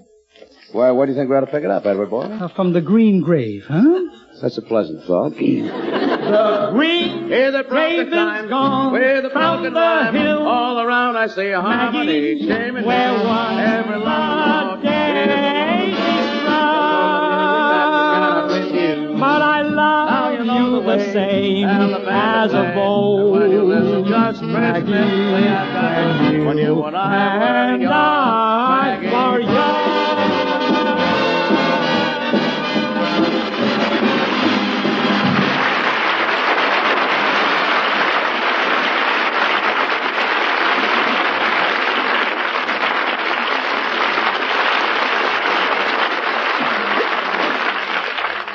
Very well done, boys. And now let me get in here and do a little something. Yeah, I was wondering about that, Tallulah. About what, Martha? Well, I was wondering about what you do on this program. You know, all I've noticed so far is... Goodbye, Meredith. Very well done, boys. Hilarious, Bill. Where you all stopping while you're in town, ain't it, honey? Darling, over my dead body. Step aside, Buster. I sing a little tenor.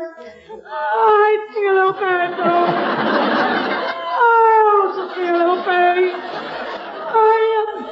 Isn't she sweet?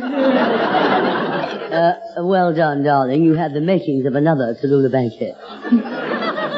Do you think the world is ready for 2 Tallulah Bankheads? That's what I keep telling her. Well, when I start to say Tallulah...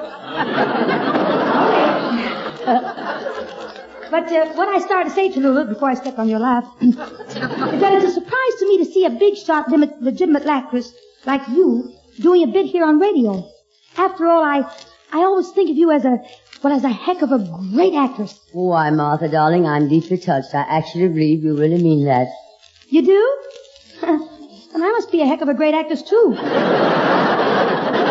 I'll figure that out later. Meanwhile, I'm going to do something here that no other actress has ever done, I believe. I'm going to read that classic poem dedicated to our national sport, which opens its season this week. A poem by Ernest Thayer, Casey at the Bat. This poem was immortalized with the late Wolfe Hopper, and I would like to try and give you my impression of his interpretation.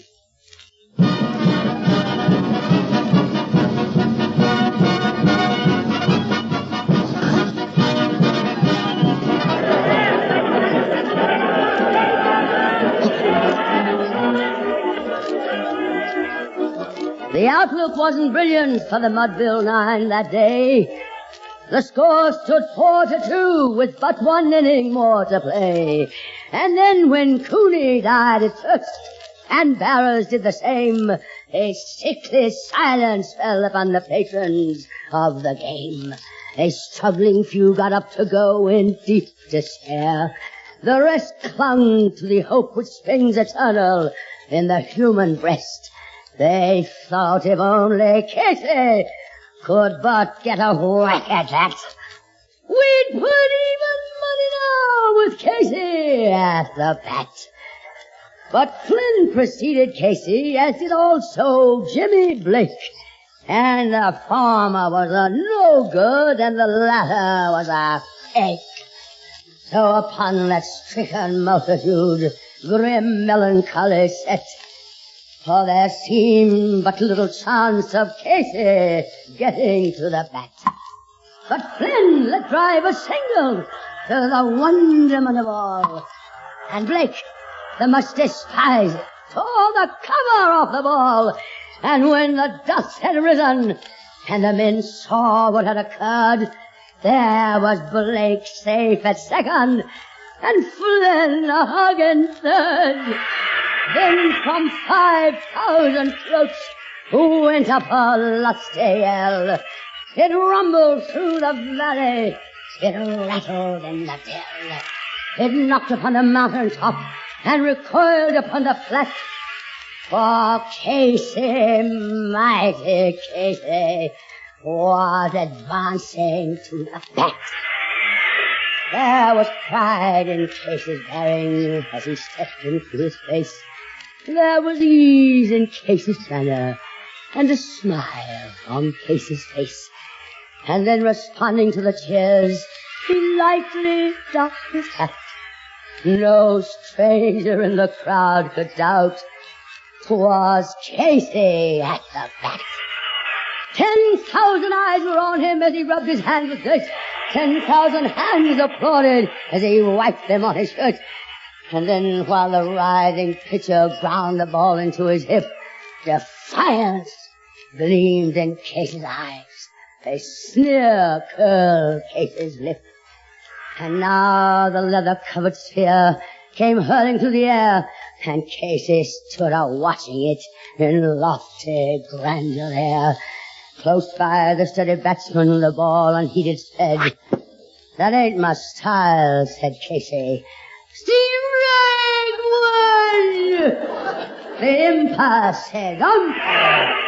From the benches, black with purple, there went up a muffled roar like the beating of a storm wave on a stern and distant shore. Kill him!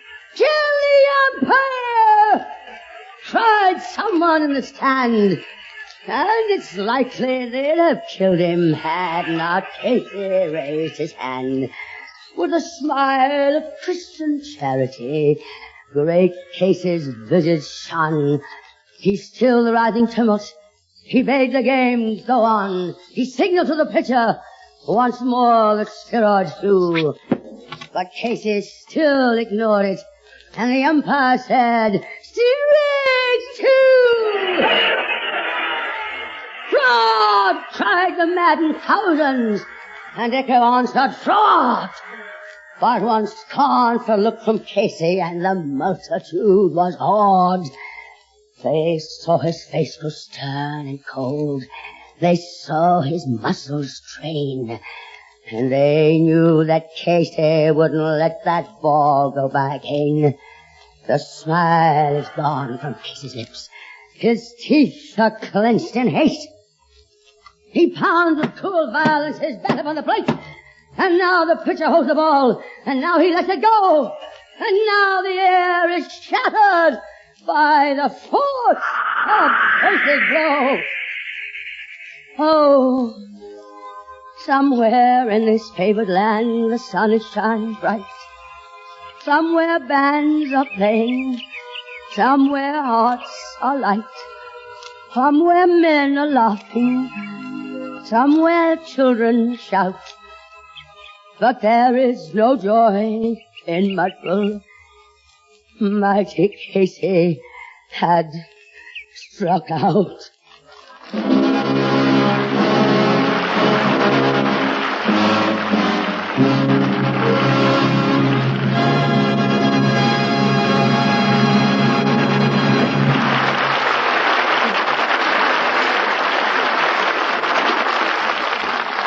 Divine, Tallulah, simply divine, my dear. Well, thank you, Jack, darling. But haven't you ever wondered what happened to good old Casey when he got home after the game?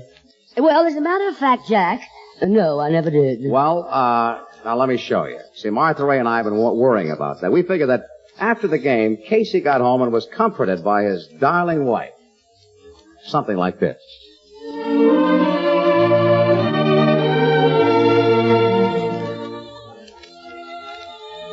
All right, Casey, what happened?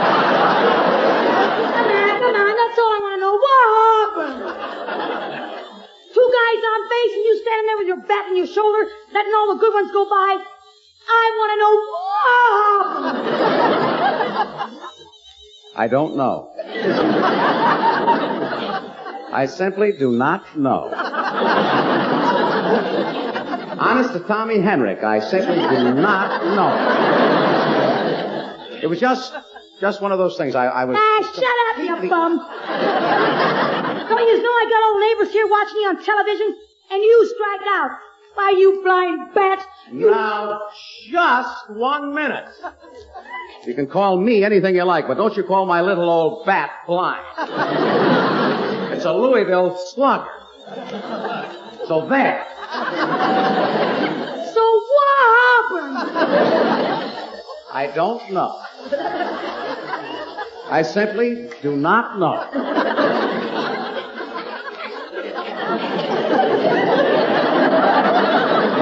Something within me snapped. Well, I keep telling you you're wearing them too tight. I know I am. And it's all on account of television. That plunging neckline sweatshirt you make me wear. It was bad enough before with all those people in the stands staring at me. But now with everybody staring at me on television. Well. After this, when I go to bed, I'm only going to let them televise my hand. I want to know what happened. I don't know. I simply don't know. Something must have got in my eye. Yeah. That girl in the box with the dirty blonde hair. What dirty blonde girl?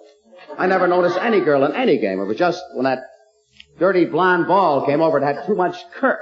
I mean, the ball. That's it. Shut up and answer the phone. Hello? Hello, Casey. This is Tallulah, darling. In the right field box, remember? Hey, who's that on the phone, Casey? Not that blonde dame in the box. Yeah, it's, no, it's the coach, Martha. Well, Coach, what's going on? Aren't you meeting me tonight, darling? Did you get my signal? Signal? Oh, yes, your signal. I flashed my mirror at you. I'm sorry the sun got in your eye and made you strike out. Oh, that's all right. Well, honey, where are you going to meet me tonight? Oh, yes, Coach. I'll meet you in the locker room. Locker room? How cozy, darling. Huh? You want me to come over for some practice? Well, if you feel you need it, what time? Okay, 9 o'clock tonight for practice, huh? Practice at night? Yeah. Oh, yes, Martha. This is practice for night games. Night games? Now, just a minute. That don't sound like no coach to me. Give me that phone. I'll bet it's that dirty blonde. Hello, you. Hey, you stay away from my man, you hear? Or I'll bat your brains out. I beg your pardon. Hey, well, what do you know? It is the coach.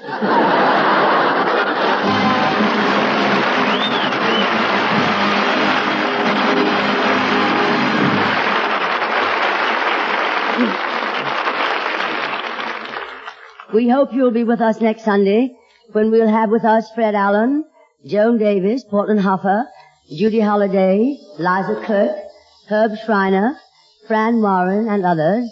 And, of course, our very own Meredith Wilson and the Big Show Orchestra and Chorus.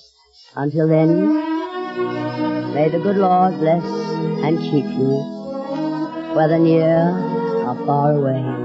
Martha?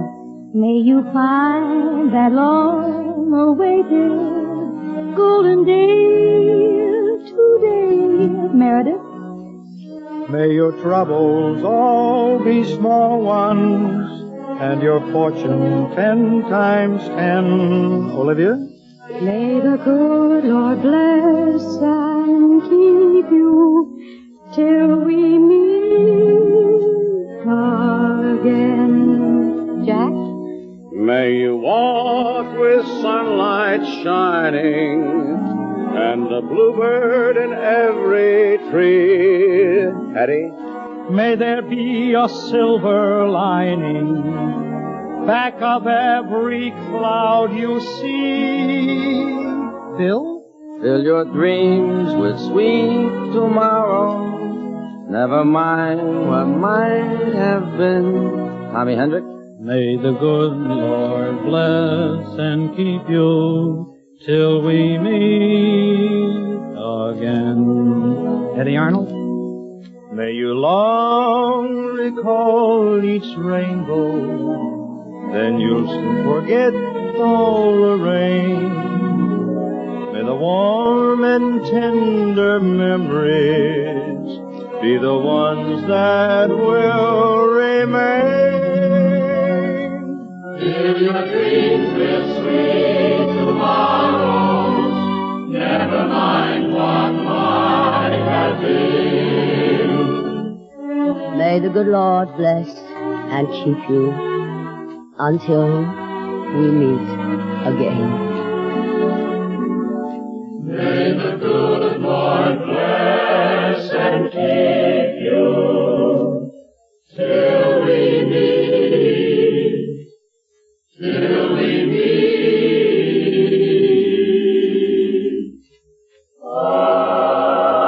again. Good night, darlings, and Godspeed to our armed forces all over the world who hear these broadcasts each week.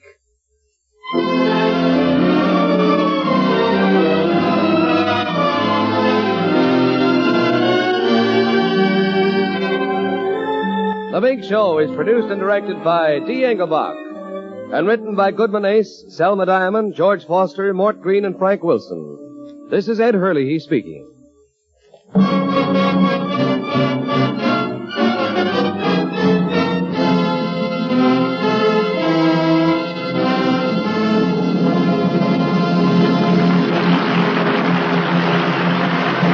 Hear the $64 question later. Right now, it's Phil Harris on NBC.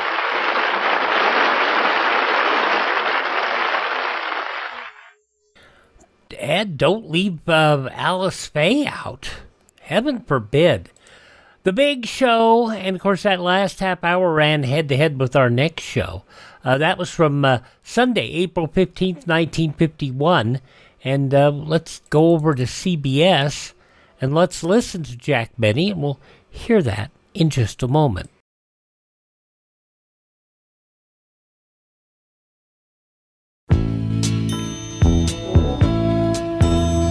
We know a special way to live that only comes when you're willing to give a little more than you must, trying to earn someone's trust. You do the job, you do it right, even though what you're doing might be something that'll never show. Doing it right is what you know. You're coming to the Avis way, trying harder all the day. Keep on trying, Avis, trying harder, Avis. Avis, we don't know another way. Keep on trying, Avis, we try harder, Avis. Avis, we don't know another way. Keep on trying, Avis, we try harder, Avis. Avis, we don't know another way. Keep on trying, Avis. Avis features Chrysler and other fine cars. Okay, Classic Radio Theater with Wyatt Cox. Let's go over to CBS on that same Sunday. That was the 15th day of April, 1951. And it appears that Jack Benny has a visitor. The same two guys from the IRS. The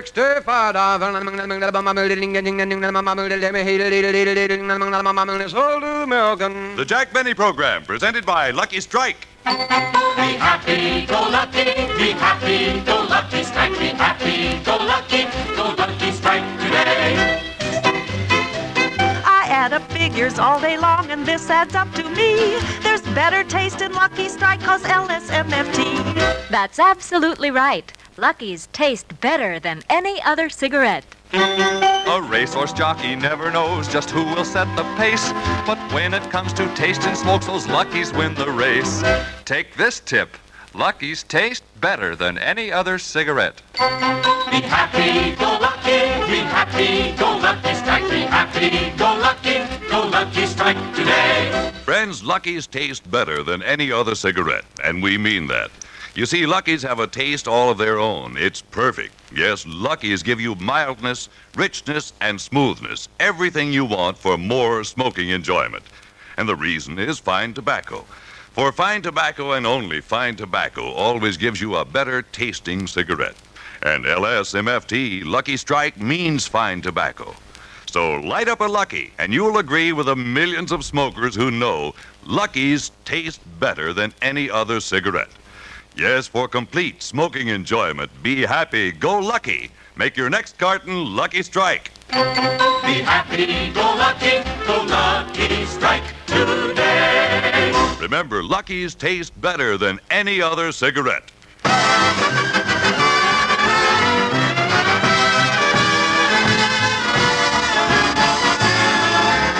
The Lucky Strike program starring Jack Benny with Mary Livingston, Phil Harris, Rochester, Dennis Day, the Sportsman Quartet, and yours truly, Don Wilson.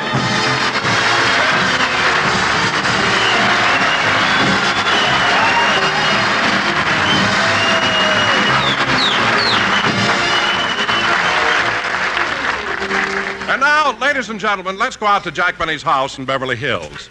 On this beautiful day, we find Jack and the gang in the backyard practicing archery. Do I hold the bow like this, Jack? Yes, Mary. Now pull the string all the way back. That's it. Now take aim. Let go. Say! Hey, that was pretty good, Mary. Not bad. You know, you only missed the bullseye by 3 inches. Yeah, that's pretty good, Liv. Now it's my turn. Stand back a little, Mary. You too, Phil. Watch me hit the bullseye. Here I go.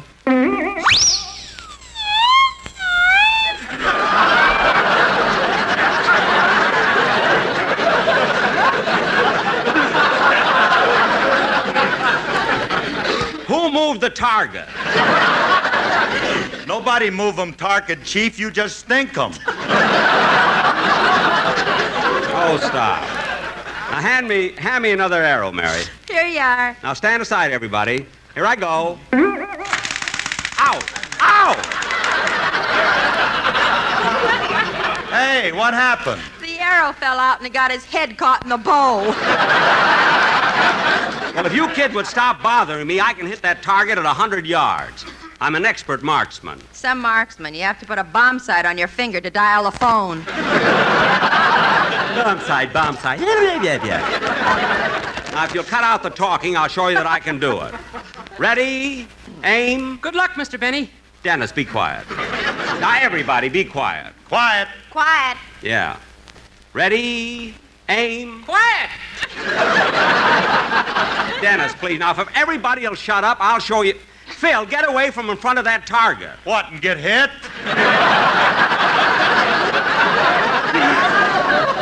Now, don't be funny and stand aside. Ready? Aim. Oh, Mr. Benny, would you let Mary hold your bow and arrow for a minute? What for? I want to bend over and tie my shoelace.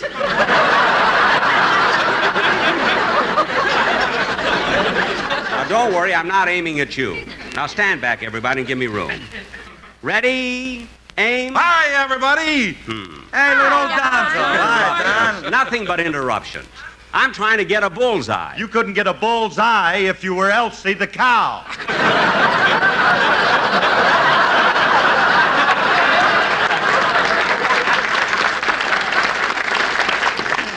Well, that's a clever remark.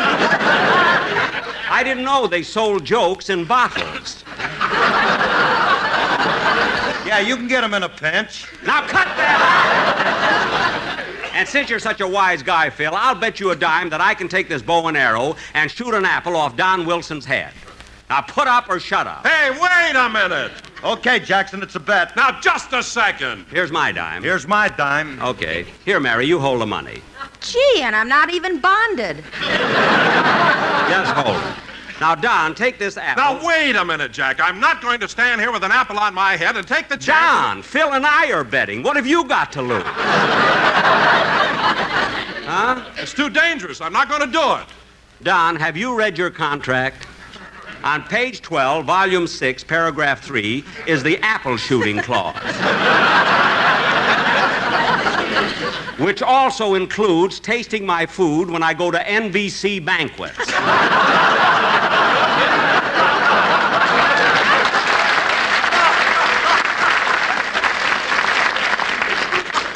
Now, Don, put that apple on your head and go stand by that tree. Oh, all right.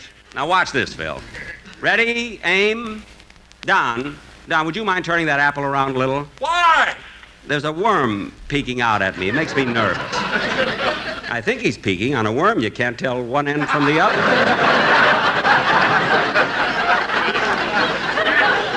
They had the same trouble with me when I was born.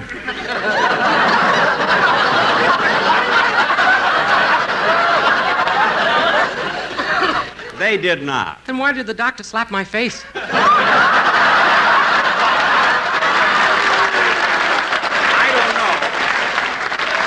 don't know, but I'm sure he had a good reason. Now, quiet, everybody. And, Don, stand perfectly still so the apple won't fall off your head. Jack, I'm not going to stand here. Don, put that apple back on. Oh, all right. And put it in the middle of your head. Don't try to look sporty. Okay, now, watch this, kids. Ready, aim. What happened? The arrow went right through a window in your house. Oh, my goodness. Rochester, where are you? I'm in here, boss, in the den. Well, thank heaven. Well, I'm calling you. Why don't you come out? I can't. I'm pinned to the wall.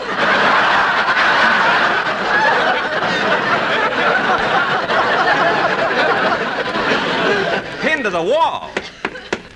Rochester. Oh, it's all right, boss. It only went through my sleeve. Oh, then let me... Wait a minute. Why have you got the phone in your hand? When I saw the arrow coming, I dialed Forest Lawn. Oh, stop. Now, hold still, Rochester, while I pull the arrow out of the wall.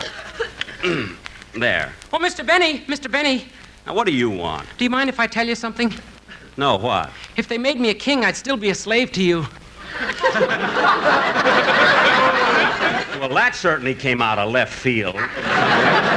What made you say that? Well, that's the first line of the song I'm going to sing on the program. Do you want to hear it before I go home? Yes, if you promise to go home right afterwards. Okay.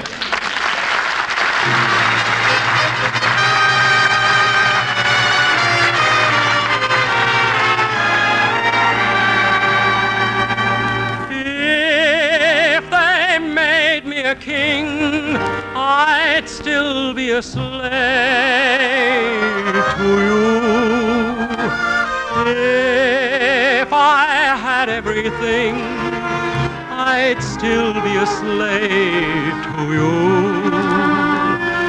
If I ruled the night, stars and moon so bright, still I turn for light to you.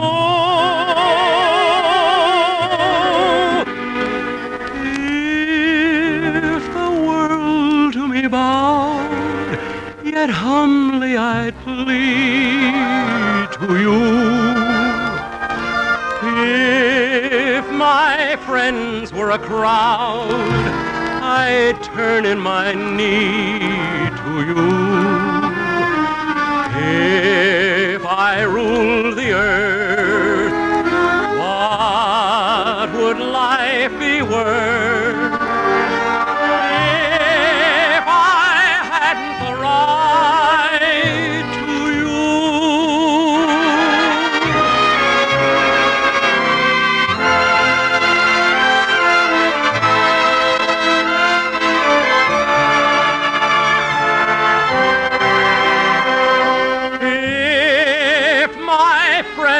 Were a crowd, I'd turn in my knee to you. If I ruled the earth, what would life be worth if I hadn't the right?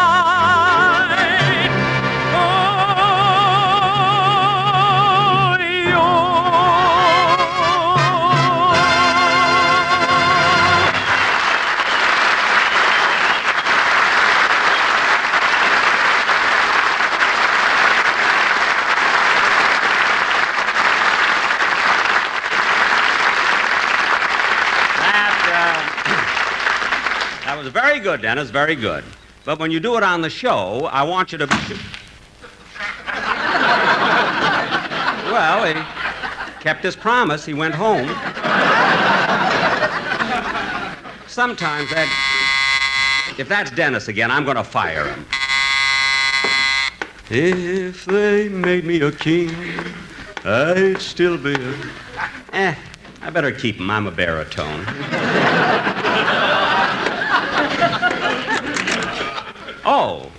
Oh, it's you, Mr. Collins, Joseph Collins from the Office of the Collector of Internal Revenue. And you remember my assistant, Herbert Thompson? Yes. How do you do? How do you do?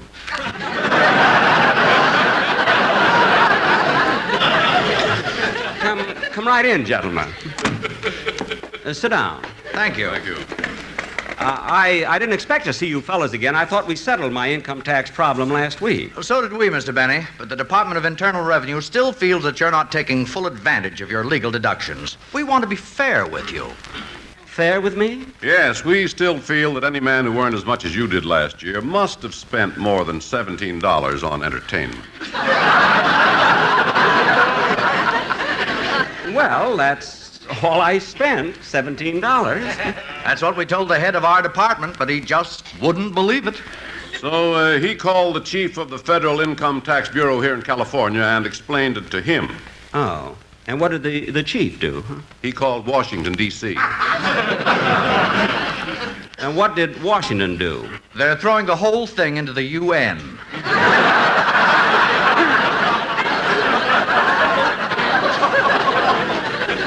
Gee, I never thought that I'd become an international issue here. Well, now, Mr. Benny, and please believe us, yours is such a unique case that we're very anxious to help you. I know. Well, now, you've listed an item here, taking Mr. and Mrs. Ronald Colman to the Mocambo, and you spent $3.90. I took Miss Livingston, too. And you only spent $3.90? Are you sure? Well, I can't remember spending any more.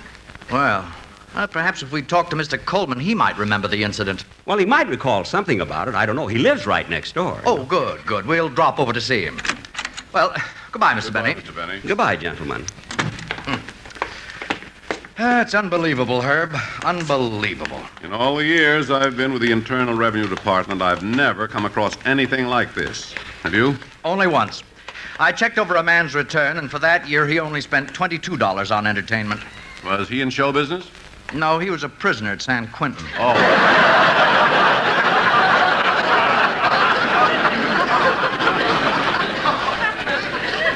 In solitary yet. Oh, say, that must be the Coleman's house over there. Oh, yes. I wonder if they're home.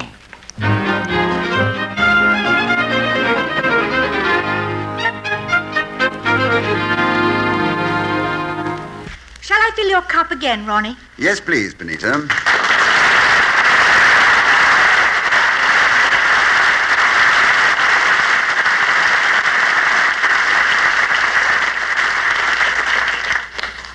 Lemon or cream?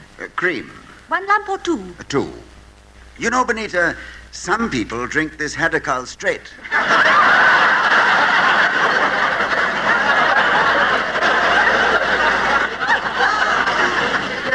Ronnie, you'd better change clothes. We have to have dinner and the picture starts at... I'll see who it is. Now, where's my... Oh, here it is. Oh, Ronnie, why do you always take a pen along? They may not even want your autograph. Well, maybe you're right, darling. Coming. Yes?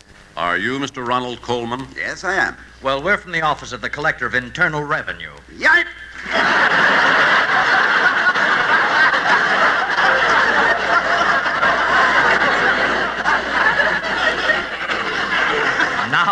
Now, calm down, Mr. Colman.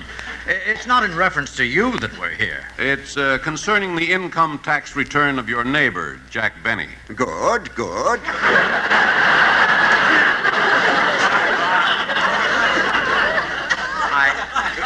I'm afraid you don't understand. You see, last year Mr. Benny earned $375,000. $375,000? Yes, and according to his return, he spent $17 for entertainment. That much?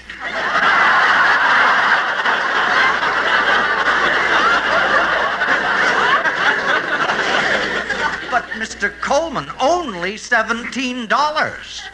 Well, why would he have to spend more? He borrows everything from us. Well, we'd like to come in and talk to you. Of course. Come right in. Who is it, Ronnie? It's two men from the income tax department.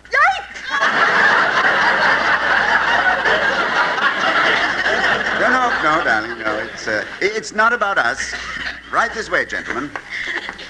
This is Mrs. Colman. Pleased to meet you. How do you do? I'm Joseph Collins, and this is my assistant, Herbert Thompson. How do you do?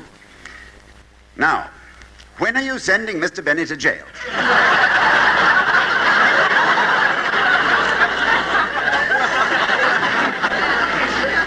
No, Mr. Colman. There's nothing wrong with Mr. Benny's tax return. In fact, it's just the other way around. We don't think he's being fair to himself. What? We're sure we can get him a refund, but Mr. Benny doesn't seem to be interested in getting any money back. I see. Benita, I'll humor them. You look in the paper and see where they've escaped from. Now, Mr. Colman, we hate to bother you, but Mr. Benny has an item we'd like to talk to you about. This one right here. $3.90 for taking you and Mrs. Colman to the Mocambo. Do you recall that night? Mr. Collins, that and the time the garbage truck turned over on our front lawn are two incidents that are burned in my memory. Well, just to satisfy our curiosity, would you mind describing that evening to us? You see, we'd like to know how anyone could take a party of 4 to the Mocambo and only spend $3.90. Well, perhaps I can enlighten you. It was early last year, and Jack had invited us to the Mocambo. The evening started off normally enough. As a matter of fact, we danced a while before ordering dinner. I enjoyed dancing with you, Ronnie. Oh, thank you, Mary, but the pleasure is mine. Here, let me help you with the chair. Gosh, Benita, it was wonderful dancing with you. Thank you, Jack. I never enjoyed waltzing so much. Yes. It's a shame the band was playing a rumba. Oh, I hadn't noticed. Well, there they go again. Would you care for another dance, Benita? Well, all right. Mary, would you like to dance again? No, thanks. I'm a little tired. I've been on my feet all day. On your feet? Yes, it's Saturday. I still help out at the May Company. All right, then we'll just sit here and talk. Say, Ronnie, do you mind if I ask you something personal? Personal? Yes, I keep hearing rumors that you don't like Jack too much. Well... Oh, I know he has his faults, but he means well. Well, maybe so, but why can't he mean well to somebody else? If it were Jack alone, it might not be so bad, but it's those ridiculous people that are on the show with you. What do you mean? Well, that Phil Harris person. It's amazing, the character he portrays on the radio. Does he carry on like that in real life? Shall we look under the table and see? Oh, come now, Mary. You're making that up. Yes, but the odds are in my favor. Maybe I just didn't guess the right table. But, he isn't a bad fellow. Gee, Benita, you really are a swell dancer. Well, maybe it's because I'm so fond of dancing. You must be. Whoops! Oh, I'm sorry, Benita. I didn't mean to step on your toe. Did it hurt? No. Thank heavens you're wearing tennis shoes.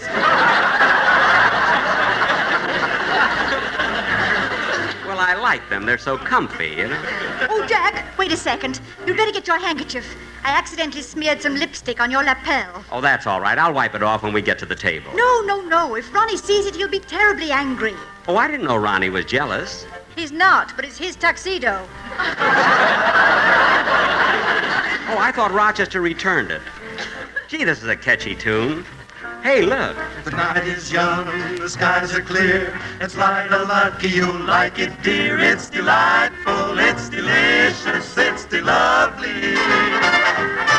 LSM, MFT, LSMFT, that's for me. It's delightful, it's delicious, it's de-lovely. You can tell when you puff that a lucky strike will never be rough. Yes, sirree, you'll agree that luckies are mild. They're made of fine tobacco, round and firm, fully packed. A perfect cigarette, that's a fact. It's O-L-S, it's O-M-F, it's O-L-S-M, it's O-M-F-T. It's delightful, it's the lovely, it's the happy, the lucky.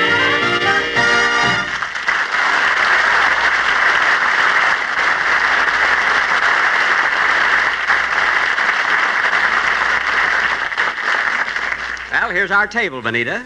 Did you enjoy the dance, Benita? Well, yes, it was interesting. Here, Benita, let me pull your chair out for you. Whoops.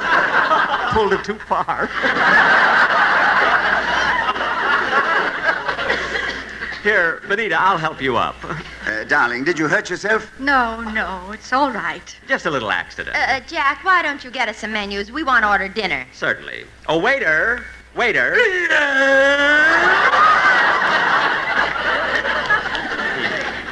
We want to order. Shall I bring you a finger bowl? A finger bowl? Well, you're not going to eat with those dirty hands, are you?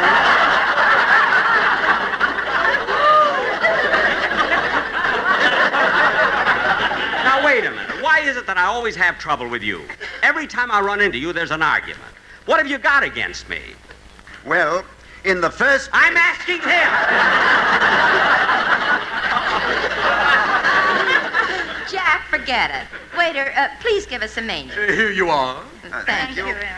Now, let's see. What are you going to have, Benita? I think I'll have shrimp cocktail, roast beef rare, and a baked potato. Very good, madam. I think I'll have a Caesar salad, broiled lobster, and some broccoli. Yes, madam. I'll have some consommé, lamb chops medium rare, and green peas. Yes, sir. Now, how about you, Arthur Murray?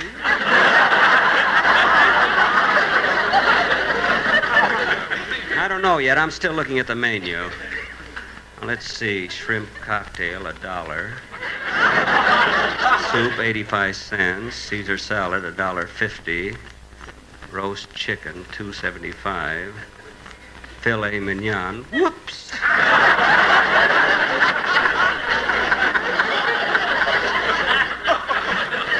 Oh, for heaven's sake, Jack, order something, anything. Well, all right. I'll have some oysters. Yes, sir. Half dozen or a dozen? A dozen. Fried or on the half shell?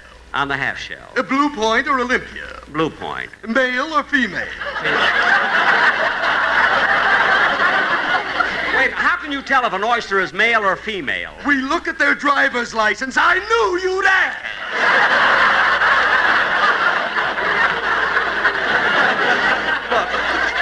Just go and bring us our food. Oh, all right.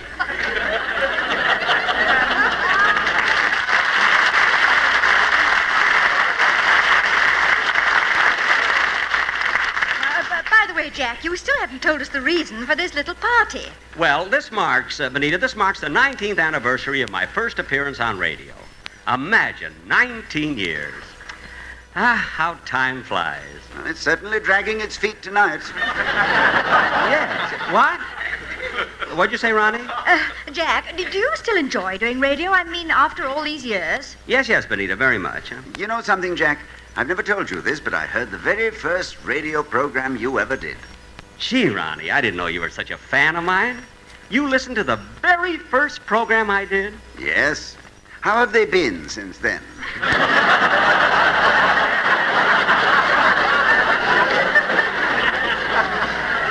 Oh, Ronnie, you mean to say that you haven't listened to me since then?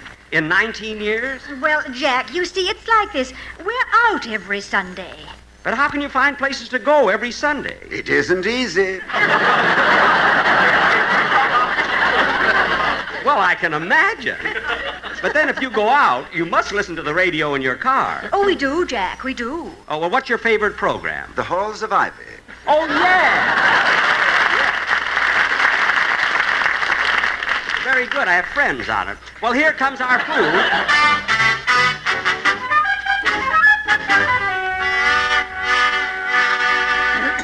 Would any of you like dessert with your coffee? Not me. Nothing for me, thanks. Well, I might as well get the check. No, wait a minute, Jack. I'd like to pay the check. No, Ronnie, I wouldn't think of letting you. After all, it's my party. Oh, I know, Jack, but I'd feel better if you let me pay. And I'm sure you would, too. No, Ronnie, I insist. I invited you, so it's my party. No, I tell you what, Jack. Let's split the check. Well, it's okay with me, Ronnie, but you think it would be fair to Mary and Benita? Mary, did you hear that? Why do you think I'm working Saturdays at the May Company? I heard you, Mary, and I'm taking the check. Oh, waiter, I want to pay the check. Yeah, I know. I heard you. Well, why don't you hand it to me? The photographer isn't ready yet. Now, that'll be enough out of you. You're better off paying more attention to your job. Some waiter. Look at the tablecloth and napkin. I've never seen such dirty linen. Will you do them for us, Wong Fu? That's beside the point. I've never seen such a rude, impertinent waiter in all my life. I've got a good mind. Don't you stamp your tennis shoes at me. Well, I've taken about all I intend to from you. I'm going to get satisfaction even if I have to take you out in the back alley and thrash you to within an inch of your life. Jack! Let me alone, Mary. I'm going to show this guy once and for all that he can't get away with. And Mr. Colman, that was the evening you spent with Mr. Benny at the Mocambo? Unfortunately, yes. But with all the food you ordered, it must have amounted to quite a bit. Yes, it was about $40. I know, because I finally paid the check. Oh. Well, wait a minute. Well, how come Mr. Benny's deducting $3.90 on his income tax for that night? Well, that was for cleaning my tuxedo he was wearing. He got punched in the nose and knocked down. Who punched him? The waiter? No, Mary. She's a lovely girl.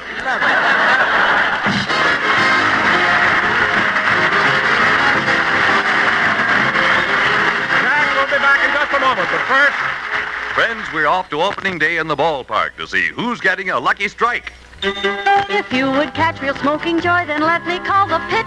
Get Lucky Strike, the perfect smoke that's always mild and rich. Yes, fans, Lucky's taste better than any other cigarette. I've umpired 10 full seasons and the players all agree. My best decision is my choice of LSMFT.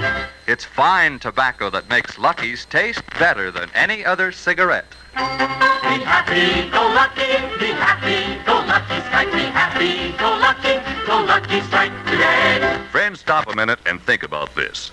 The really important thing about a cigarette is the quality of the tobacco that goes into it. And that is exactly why the makers of Lucky Strike carefully select ripe, light, naturally mild tobacco. The kind of tobacco that makes Lucky's taste better than any other cigarette. Yes, fine tobacco, and only fine tobacco always gives you a better tasting cigarette. And LSMFT, Lucky Strike means fine tobacco. So light up a Lucky. See how smooth and mellow it is. You'll agree, Lucky's taste better than any other cigarette. Yes, be happy, go Lucky. Make your next carton Lucky Strike. Be happy, go lucky strike today. Remember, Lucky's taste better than any other cigarette. Good night, everybody. The Jack Benny program is heard by our armed forces overseas through the facilities of the Armed Forces Radio Service. This is CBS, the Columbia Broadcasting System. Oh, my goodness. 75 years ago, April 15, 1951, Jack Benny on Classic Radio Theater with Wyatt Cox. Visit our webpage at classicradio.stream to support the podcast. Coming up next, Claudia.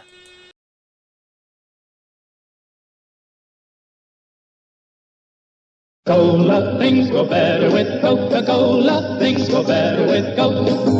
Life is much more fun when you're refreshed. And Coke refreshes you best. It's the refreshingest. Food goes better with fun, goes better with you, go better with Coke. The real live one puts extra fun in you and everything you do. So things go better with Coca-Cola. Things go better with Coke. Right now, why not let an ice-cold Coke make things go better for you? Cold, crisp, never too sweet. Fun. Food. And people. All need need the spirited taste of ice-cold Coke to be really refreshed. Things go better with Coca-Cola. Things go better with Coke. All right, now that we've warmed up with some Coke, let's have the purveyors of Coca-Cola, David and Claudia. This episode of Claudia goes back 78 years, April 15th, 1948. Your Coca-Cola bottler presents Claudia, based on the famous play and novels by Rose Franken. Brought to you transcribed Monday through Friday by your friendly neighbor who bottles Coca-Cola. Relax, and while you're listening, refresh yourself. Have a Coke. And now, Claudia. Dum dum dum dum bum bum bum bum la la la la la la la la. David, what time will we leave for Eastbrook tomorrow? I have to be in the office all day, but I'll try to get through early so we can get up there before dark. Oh, I've never seen Eastbrook in the dark. It's just the way it is in the bright, except you can't see it. That makes sense. Mm-hmm. Only I can't imagine. Will it be very quiet and still, or Oh, it'll be shouting tomorrow night. what'll be? Frogs and crickets. In April already? This April they will be. They'll be shouting, "Welcome to Eastbrook, Mr. and Mrs. Norton." Silly.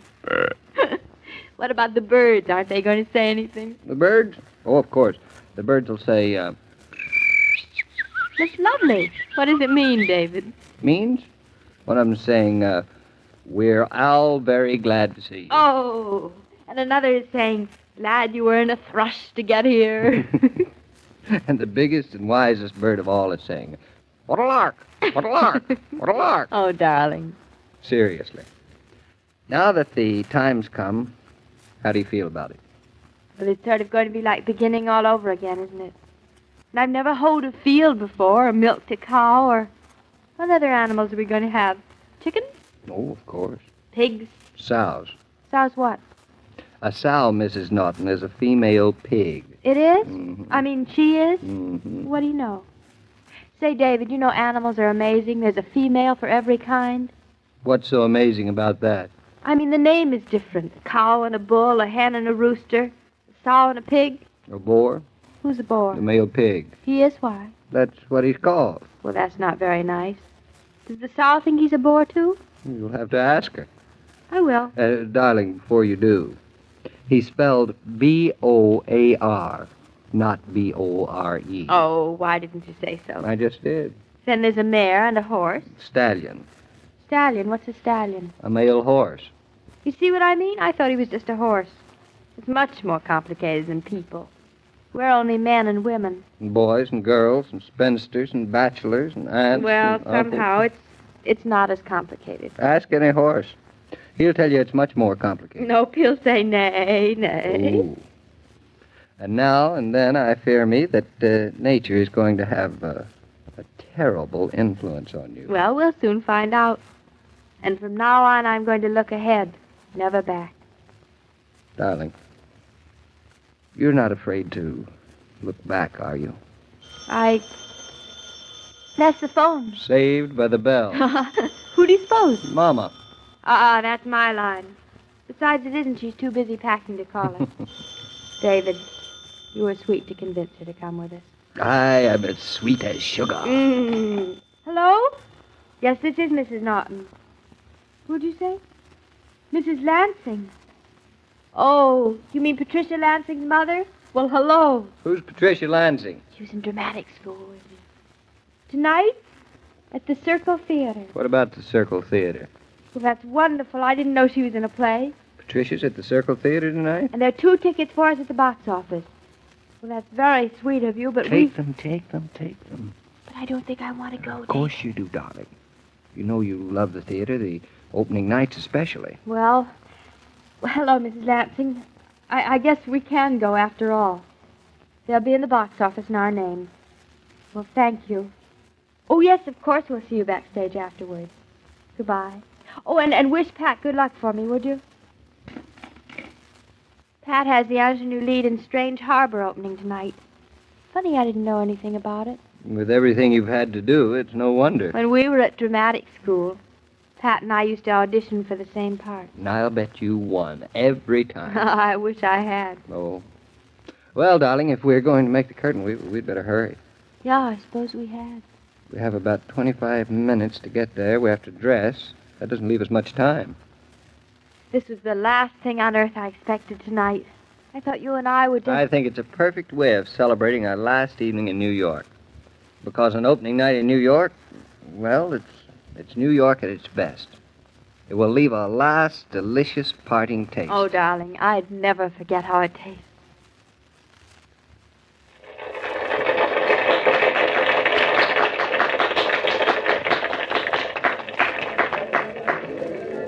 Well, that was a pretty exciting play, don't you think? David, is there anything as exciting as when the lights dim and the audience quiets and the curtain goes off? I could feel the blood pounding in my ears. If it had been me instead of Pat, I would have been so nervous I just could never have gotten from the wings onto the stage. Oh, you'd have made it. No, I wouldn't have. Well, we're out of the mob anyway. Now, how do we get to the backstage entrance? You want to go backstage? Don't you? Oh, I don't think so. Why not? It's the least we can do after Pat's given us the tickets. Well, I'll write her a note in the morning. Unless you really Didn't you know I was a frustrated stage door Johnny? I knew. Maybe that's why you married me. You stole me right out of dramatic school, remember? And what the theater lost, I gained. I shouldn't think the theater would ever forgive me. The theater doesn't even know the difference. Poor thing. I remember we rehearsed a play here once. The stage is very deep, and the dressing rooms are lovely. I love backstage. Oh, so do I. I think it's the most exciting place in the world. Oh, David, there'll be mobs, and Pat won't really know whether we've come back or not. I suppose she'll go to Hollywood. Funny, when we were at dramatic school together, we used to kid about it. And we were going to be roommates. Now, I'm your roommate, so I wish you wouldn't look so sad about it. I'm glad. Now, here we are. Come in, whoever you are. I'm just changing, but you can come in. It's only us, Pat. We came to... Oh, Claudia, you darling. I'm so glad you came back. Pat, this is my husband, David Norton. Oh, Mr. Norton. Or may I call you David? Hello. David, by all means. You were wonderful tonight. You were just wonderful. Oh, was I? I was scared to death. I thought I'd lose my voice and forget all my lines, but once I got on the stage, it was as though I'd always been there. I really thought you were excellent, Pat. It was a very strong part to start out on, wasn't it? Just one of those lucky things. The girl they had got sick in Boston, so I got the part. Well, you certainly deserved it. Well, I never expected to be able to do it, but, well, I had the most wonderful director. You know, Claudia, the day I read the part for the first time, I said to myself, this would be just perfect for Claudia Brown. Oh, don't be silly. I never could have done it. You always used to beat me to the leads in dramatic school, remember? Oh, the producer's giving a big party in about a half hour. Would you like to come? Oh, we'd love to, but we couldn't, Pat. We're moving to the country tomorrow, and we better go now, hadn't we, David? Yes. Goodbye, Pat. Goodbye, Pat. Lots of luck. And thanks millions for the ticket. Oh, it's been such a rush, but I remembered this afternoon, and I just felt you had to be here, Claudia. Goodbye, darling. Goodbye. Call me sometime, darling, or drop into a matinee, and we'll have a long chat. I will. Goodbye. Good night, Pat. Oh, I'm so glad you liked me in the part. It's been the most thrilling evening. I just thought I'd die when the curtain went up. She hasn't changed at all. No? What did you expect? I don't know just what I did expect. I just thought that when a person had an opening night playing as a new lead in a play that's going to be a hit, that all of a sudden you look different and act different and just are different. That's also what people who aren't married think happens to people who get married. Here we are. Be careful of that step, darling. Yeah. Well, David, was she very beautiful? I'll let you know a little secret. I like you better. You do? But wouldn't you like me better if I were glamorous and going to be a big success, a Broadway star? Darling, I wouldn't like you better.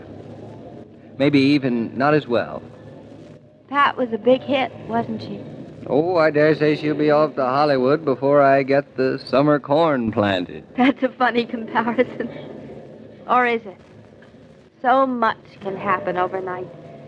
Overnight, Pat's become a star.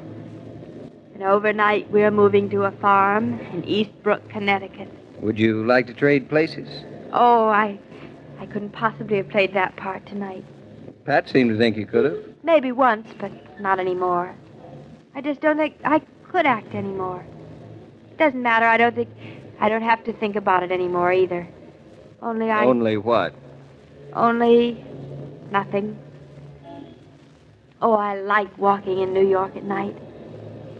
You know, darling, I feel just the way you do. How do you feel? Do you think I'm not going to miss New York at night? All the lights. Look at them. Broadway. All the excitement and crowds. Do you think sometimes I'm not going to say to myself, David Naughton, what on earth are you doing up here in Eastbrook? I wish I were walking down First Avenue listening to the tugboats, or driving along Fifth Avenue, seeing New York stretched out against the sky like a brilliant etching. I almost didn't want to go to the theater tonight. I almost couldn't face it. I know. That's why I wanted you to go. Is that why? Darling, you mustn't be afraid to look back. All that's been isn't over. We don't have to say goodbye to it. Just take it with you and you can taste it whenever you want to. That's easier said than done. Of course it is. Or we'd never have to say it. Earlier, when you asked me if I was afraid about moving up to Eastbrook tomorrow, I couldn't even answer, David. Now I can. I'm afraid. That's good. Is it good? Mm-hmm. Because I don't feel like such a sissy. You, sissy? You'd be surprised how big a one. David, listen to the people, the cabs, and all of New York. Tomorrow all we'll be hearing are frogs and crickets and birds. David, I wouldn't trade places with Pat for the world. Because now I can't wait for tomorrow.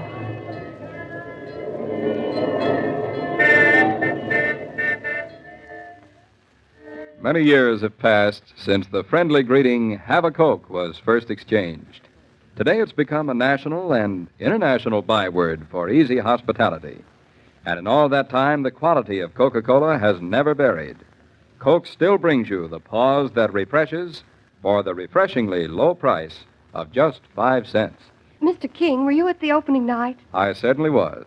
And I think you were grand, Miss Lansing. Oh, thank you. I predict a great future for you. You do? Oh, I'm so excited I can hardly bear to think about it. You and Claudia were very good friends, weren't you? Oh, the closest friends. We made all our plans together. It's sort of strange now, thinking of Claudia being married, going to have a baby, and moving to a farm tomorrow. Well, Claudia's not quite used to the idea herself, but I think she likes it. Oh, I don't blame her.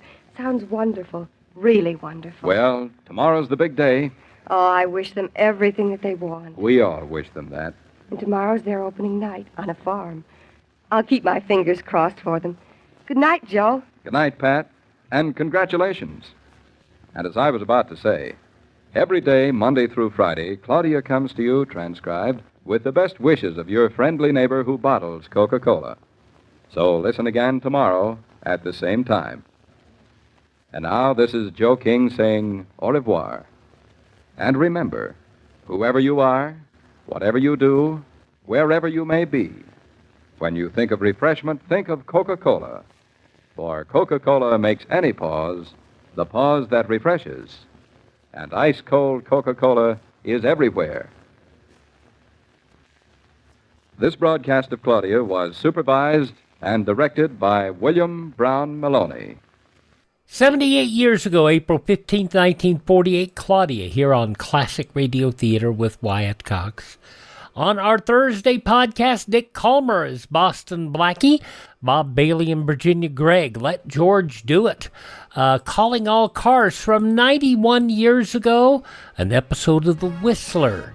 And then we'll have another episode of Claudia and see what their drive to the new farm is like. Have yourself a great Wednesday. We'll see you tomorrow for more Classic Radio Theater. I'm Wyatt Cox.